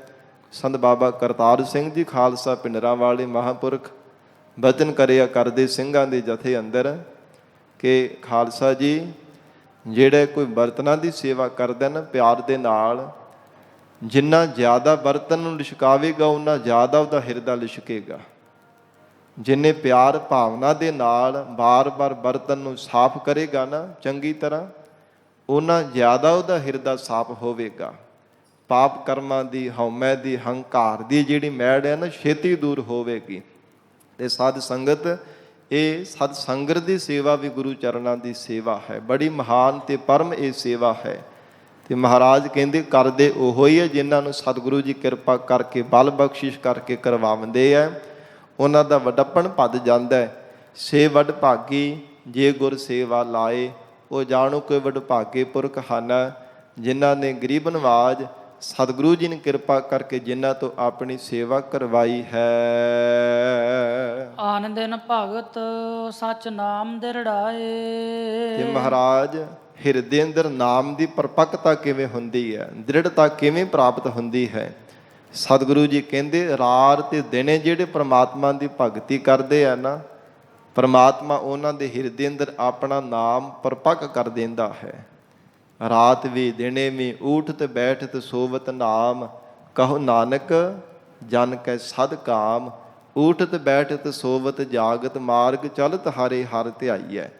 ਵਾਹਿਗੁਰੂ ਨੂੰ ਹਰ ਸਮੇਂ ਧਿਆਉਂਦੇ, ਹਰ ਸਮੇਂ ਗਾਉਂਦੇ ਰਹਿੰਦੇ ਆ। ਉਹਨਾਂ ਦੇ ਹਿਰਦੇ ਅੰਦਰ ਵਾਹਿਗੁਰੂ ਭਗਤੀ ਦੀ ਪਰਮੇਸ਼ਰ ਆਪਣੇ ਨਾਮ ਦੀ ਪਰਪੱਕਤਾ ਕਰ ਦਿੰਦਾ ਹੈ। ਨਾਮੇ ਉਦਰੇ ਕੁਲ ਸਵਾਏ। ਹਜੂਰ ਕਹਿੰਦੇ ਜਿਨ੍ਹਾਂ ਦਾ ਪਰਮੇਸ਼ਰ ਦੇ ਨਾਮ ਕਰਕੇ ਉਧਾਰ ਹੋਇਆ, ਉਹਨਾਂ ਨੇ ਆਪਣੀਆਂ ਸਭ ਕੁਲਾਂ ਨੂੰ ਵੀ ਮਹਾਰਾਜ ਕਹਿੰਦੇ ਧਾਰ ਲਿਆ, ਆਪਣੀਆਂ ਸਭ ਕੁਲਾਂ ਦਾ ਵੀ ਉਧਾਰ ਕਰ ਲਿਆ ਹੈ। ਨਾਨਕ ਸਾਚ ਕਹੈ ਵਿਚਾਰ। ਧੰਨ ਸ੍ਰੀ ਗੁਰੂ ਅਮਰਦਾਸ ਸਾਹਿਬ ਪਾਤਸ਼ਾਹ ਕਹਿੰਦੇ ਹੈ ਗੁਰਸਿੱਖੋ, ਇਹ ਸੱਚਾ ਵਿਚਾਰ ਆਪ ਜੀ ਨੂੰ ਕਹਿ ਕੇ ਸੁਣਾਇਆ। ਇਹ ਸੱਚੀ ਵਿਚਾਰ ਜਾਣ ਦੇਣਾ ਕਰੋ। ਹਰ ਕਾ ਨਾਮ ਰਖਹੁ ਔਰ ਧਾਰ। ਪਰਮਾਤਮਾ ਦਾ ਨਾਮ ਹਿਰਦੇ ਅੰਦਰ ਧਾਰਨ ਕਰਕੇ ਰੱਖ ਲਓ। ਇਹ ਸਭ ਤੋਂ ਸੱਚੀ ਤੇ ਪਰਮ ਵਿਚਾਰ ਹੈ। ਹਰ ਭਗਤੀ ਰਾਤੇ ਮੋਖ ਦੁਆਰ। ਕਿਉਂਕਿ ਜੋ ਗੁਰਮੁਖ ਪਿਆਰੇ ਪਰਮਾਤਮਾ ਦੀ ਭਗਤੀ ਵਿੱਚ ਇਕਮਿਕ ਹੋ ਜਾਂਦੇ ਹਨ, ਉਹਨਾਂ ਨੂੰ ਮੋਖ ਦੁਆਰ, ਮੁਕਤੀ ਦਾ ਦੁਆਰਾ ਪ੍ਰਾਪਤ ਹੋ ਜਾਂਦਾ ਹੈ। ਮੋਖ ਦੁਆਰ ਤੇ ਸਾਧ ਸੰਗਤ ਜੀ ਜਿਹੜਾ ਇਹ ਦਰਵਾਜ਼ਿਆਂ ਵਾਲਾ ਜਿਹੜਾ ਸਰੀਰ ਹੈ ਨਾ, ਇਹਦੇ ਤੋਂ ਵੀ ਮੁਕਤੀ ਪ੍ਰਾਪਤ ਹੋ ਜਾਂਦੀ ਹੈ। ਜਿਵੇਂ ਮਹਾਰਾਜ ਜੀ ਦਾ ਬਚਨ ਆਉਂਦਾ ਹੈ ਕਿ 9 ਦੁਆਰੇ ਪ੍ਰਗਟ ਕੀਏ 10ਵਾਂ ਗੁਪਤ ਰਖਾਇਆ। ਇਹ ਪ੍ਰਮਾਤਮਾ ਨੇ ਜਿਹੜੇ ਇੰਦਰੀ ਆ ਨਾ, ਇਹ ਵੀ ਦਰਵਾਜ਼ੇ ਹੀ ਲਾਏ ਹੋਏ ਹਨ ਇਹ ਸਰੀਰ ਰੂਪੀ ਕਿਲੇ ਨੂੰ। ਇਹ ਸਰੀਰ ਵੀ ਇੱਕ ਕਿਲੇ ਦੀ ਤਰ੍ਹਾਂ ਹੈ, ਇੰਦਰੀਆਂ ਰੂਪ ਦਰਵਾਜ਼ੇ ਲੱਗੇ ਹੋਏ ਨੇ। ਤੇ ਮਹਾਰਾਜ ਕਹਿੰਦੇ ਮੋਖ ਦੁਆਰ, ਇਹ ਦੁਆਰਿਆਂ ਵਾਲੇ ਇਹ ਸਰੀਰ ਰੂਪੀ ਕਿਲੇ ਤੋਂ ਵੀ ਜੀਵ ਨੂੰ ਆਜ਼ਾਦੀ ਪ੍ਰਾਪਤ ਹੋ ਜਾਂਦੀ ਹੈ। ਦੁਬਾਰਾ ਫਿਰ ਬਾਰ-ਬਾਰ ਸਰੀਰ ਨਹੀਂ ਧਾਰਨ ਕਰਨੇ ਪੈਂਦੇ। ਜੇ ਪ੍ਰਮਾਤਮਾ ਦੀ ਭਗਤੀ ਕਰਦਾ ਹੈ, ਪਰਮੇਸ਼ਰ ਦਾ ਸਿਮਰਨ ਕਰਦਾ ਹੈ, ਮਹਾਰਾਜ ਸੱਚੇ ਪਾਤਸ਼ਾਹ ਮਿਹਰ ਕਰਨ, ਪਾਵਨ ਉਪਦੇਸ਼ ਸਾਡੇ ਹਿਰਦਿਆਂ ਵਿੱਚ ਵਸ ਜਾਵੇ। ਗੁਰੂ ਬਚਨਾਂ ਦੀ ਕਮਾਈ ਕਰਕੇ ਸਤਿਗੁਰੂ ਜੀ ਦੀਆਂ ਬਖਸ਼ਿਸ਼ਾਂ ਪ੍ਰਾਪਤ ਕਰ ਸਕੀਏ। ਇਹ ਲੋਕ ਸੁਖੀਏ ਪਰਲੋਕ ਸੁਹੇਲੇ, ਨਾਨਕ ਹਰ ਪ੍ਰਭ ਆਪੇ ਮੇਲੇ। ਇਹ ਦਾਤ ਗੁਰੂ ਚਰਨਾਂ ਵਿੱਚੋਂ ਪ੍ਰਾਪਤ ਕਰ ਸਕੀਏ। ਸਤਿਗੁਰੂ ਜੀ ਦੇ ਚਰਨਾਂ ਵਿੱਚ ਮਿਲ ਕਰਕੇ ਜੋਦੜੀ ਕਰਨੀ ਹੈ। ਗਰੀਬ ਨਵਾਜ ਮਹਾਰਾਜ ਸੱਚੇ ਪਾਤਸ਼ਾਹ ਮਿਹਰ ਕਰਨ, ਸਾਨੂੰ ਸਭ ਨੂੰ ਦਰੋਂ ਕਰੋਂ ਪਿਆਰੀ ਸਿੱਖੀ ਨਾਮ ਦੀ ਦਾਤ ਆਪਣੇ ਚਰਨਾਂ ਦਾ ਭਰੋਸਾ ਬਖਸ਼ਿਸ਼ ਕਰਨ। ਜਿਨ੍ਹਾਂ ਨੂੰ ਸਿੱਖੀ ਬਖਸ਼ੀ ਹੈ ਕਮਾਉਣ ਦਾ ਬਲ ਬਖਸ਼ਣ। ਇਹ ਗੁਰੂ ਚਰਨਾਂ ਵਿੱਚ ਮਿਲ ਕਰਕੇ ਅਰਦਾਸ ਕਰੀਏ। ਵਿਚਾਰ ਕਰਦਿਆਂ ਤੋਂ ਬੇਅੰਤ ਭੁੱਲਾਂ ਦੀ ਖਿਮਾ, ਅਗਾਹ ਵਾਸਤੇ ਅਸੀਸ ਪਿਆਰ ਬਖਸ਼ਿਸ਼ ਕਰਨਾ ਜੀ। ਮਹਾਰਾਜ ਸੱਚੇ ਪਾਤਸ਼ਾਹ ਧੰਨ ਸਤਿਗੁਰੂ ਸ੍ਰੀ ਗੁਰੂ ਹਰਗੋਬਿੰਦ ਸਾਹਿਬ ਸੱਚੇ ਪਾਤਸ਼ਾਹ ਜੀ ਦਾ ਜੋ ਪਾਵਨ ਪ੍ਰਕਾਸ਼ ਪੁਰਬ ਦਿਹਾੜਾ ਹੈ, ਉਹ ਸ੍ਰੀ ਗੁਰੂ ਨਾਨਕ ਨਾਮ ਲੇਵਾ ਸਿੱਖ ਸੰਗਤਾਂ ਦੇਸ਼ਾਂ ਵਿਦੇਸ਼ਾਂ ਵਿੱਚ ਸਭ ਥਾਵਾਂ 'ਤੇ ਬੜੇ ਚਾਵਾਂ ਉਤਸ਼ਾਹਾਂ ਦੇ ਨਾਲ ਮਨਾ ਰਹੀਆਂ ਨੇ। ਜੋ ਸਤਿਗੁਰੂ ਜੀ ਦੀ ਸਿੱਖੀ ਦੇ ਸਿਧਾਂਤ ਹਨ, ਤਿੰਨਾਂ ਨੂੰ ਜੀਵਨ ਦੇ ਵਿੱਚ ਧਾਰਨ ਕਰੀਏ ਤਾਂ ਹੀ ਸਾਡੇ ਮਨਾਏ ਹੋਏ ਪੁਰਬ ਸਫਲੇ ਹੋ ਸਕਦੇ ਆ, ਤਾਂ ਹੀ ਪੂਰੀਆਂ ਸਤਿਗੁਰੂ ਜੀ ਦੀਆਂ ਸਾਨੂੰ ਖੁਸ਼ੀਆਂ ਪ੍ਰਾਪਤ ਹੋ ਸਕਦੀਆਂ ਨੇ। ਸਿੱਖੀ ਸਰੂਪ ਦੇ ਵਿੱਚ ਪਰਪੱਕ ਹੋਈਏ, ਬਾਣੀ ਬਾਣੇ ਦੇ ਨਿਤਨੇਮ ਦੇ ਧਾਰਨੀ ਹੋਈਏ, ਮਹਾਰਾਜ ਜੀ ਦੇ ਬਚਨਾਂ ਨੂੰ ਜੀਵਨ ਦੇ ਵਿੱਚ ਧਾਰਨ ਕਰੀਏ। ਇਹ ਮਹਾਰਾਜ ਸੱਚੇ ਪਾਤਸ਼ਾਹ ਸਾਨੂੰ ਕਿਰਪਾ ਕਰਕੇ ਸਮੱਤ ਬਖਸ਼ਿਸ਼ ਕਰਨ ਜੀ। ਦੇਹੋ ਸੱਜਣ ਅਸੀਸੜੀਆ, ਜਿਉ ਹੋਵੈ ਸਾਹਿਬ ਸਿਓ ਮੇਲ। ਨਾਨਕ ਸਾਚ ਕਹੈ ਵਿਚਾਰ, ਹਰ ਕਾ ਨਾਮ ਰਖੋ ਔਰ ਧਾਰ। ਹਰ ਭਗਤੀ ਰਾਤੇ ਮੋਖ ਦੁਆਰ। ਵਾਹਿਗੁਰੂ ਜੀ ਕਾ ਖਾਲਸਾ, ਵਾਹਿਗੁਰੂ ਜੀ ਕੀ ਫਤਿਹ।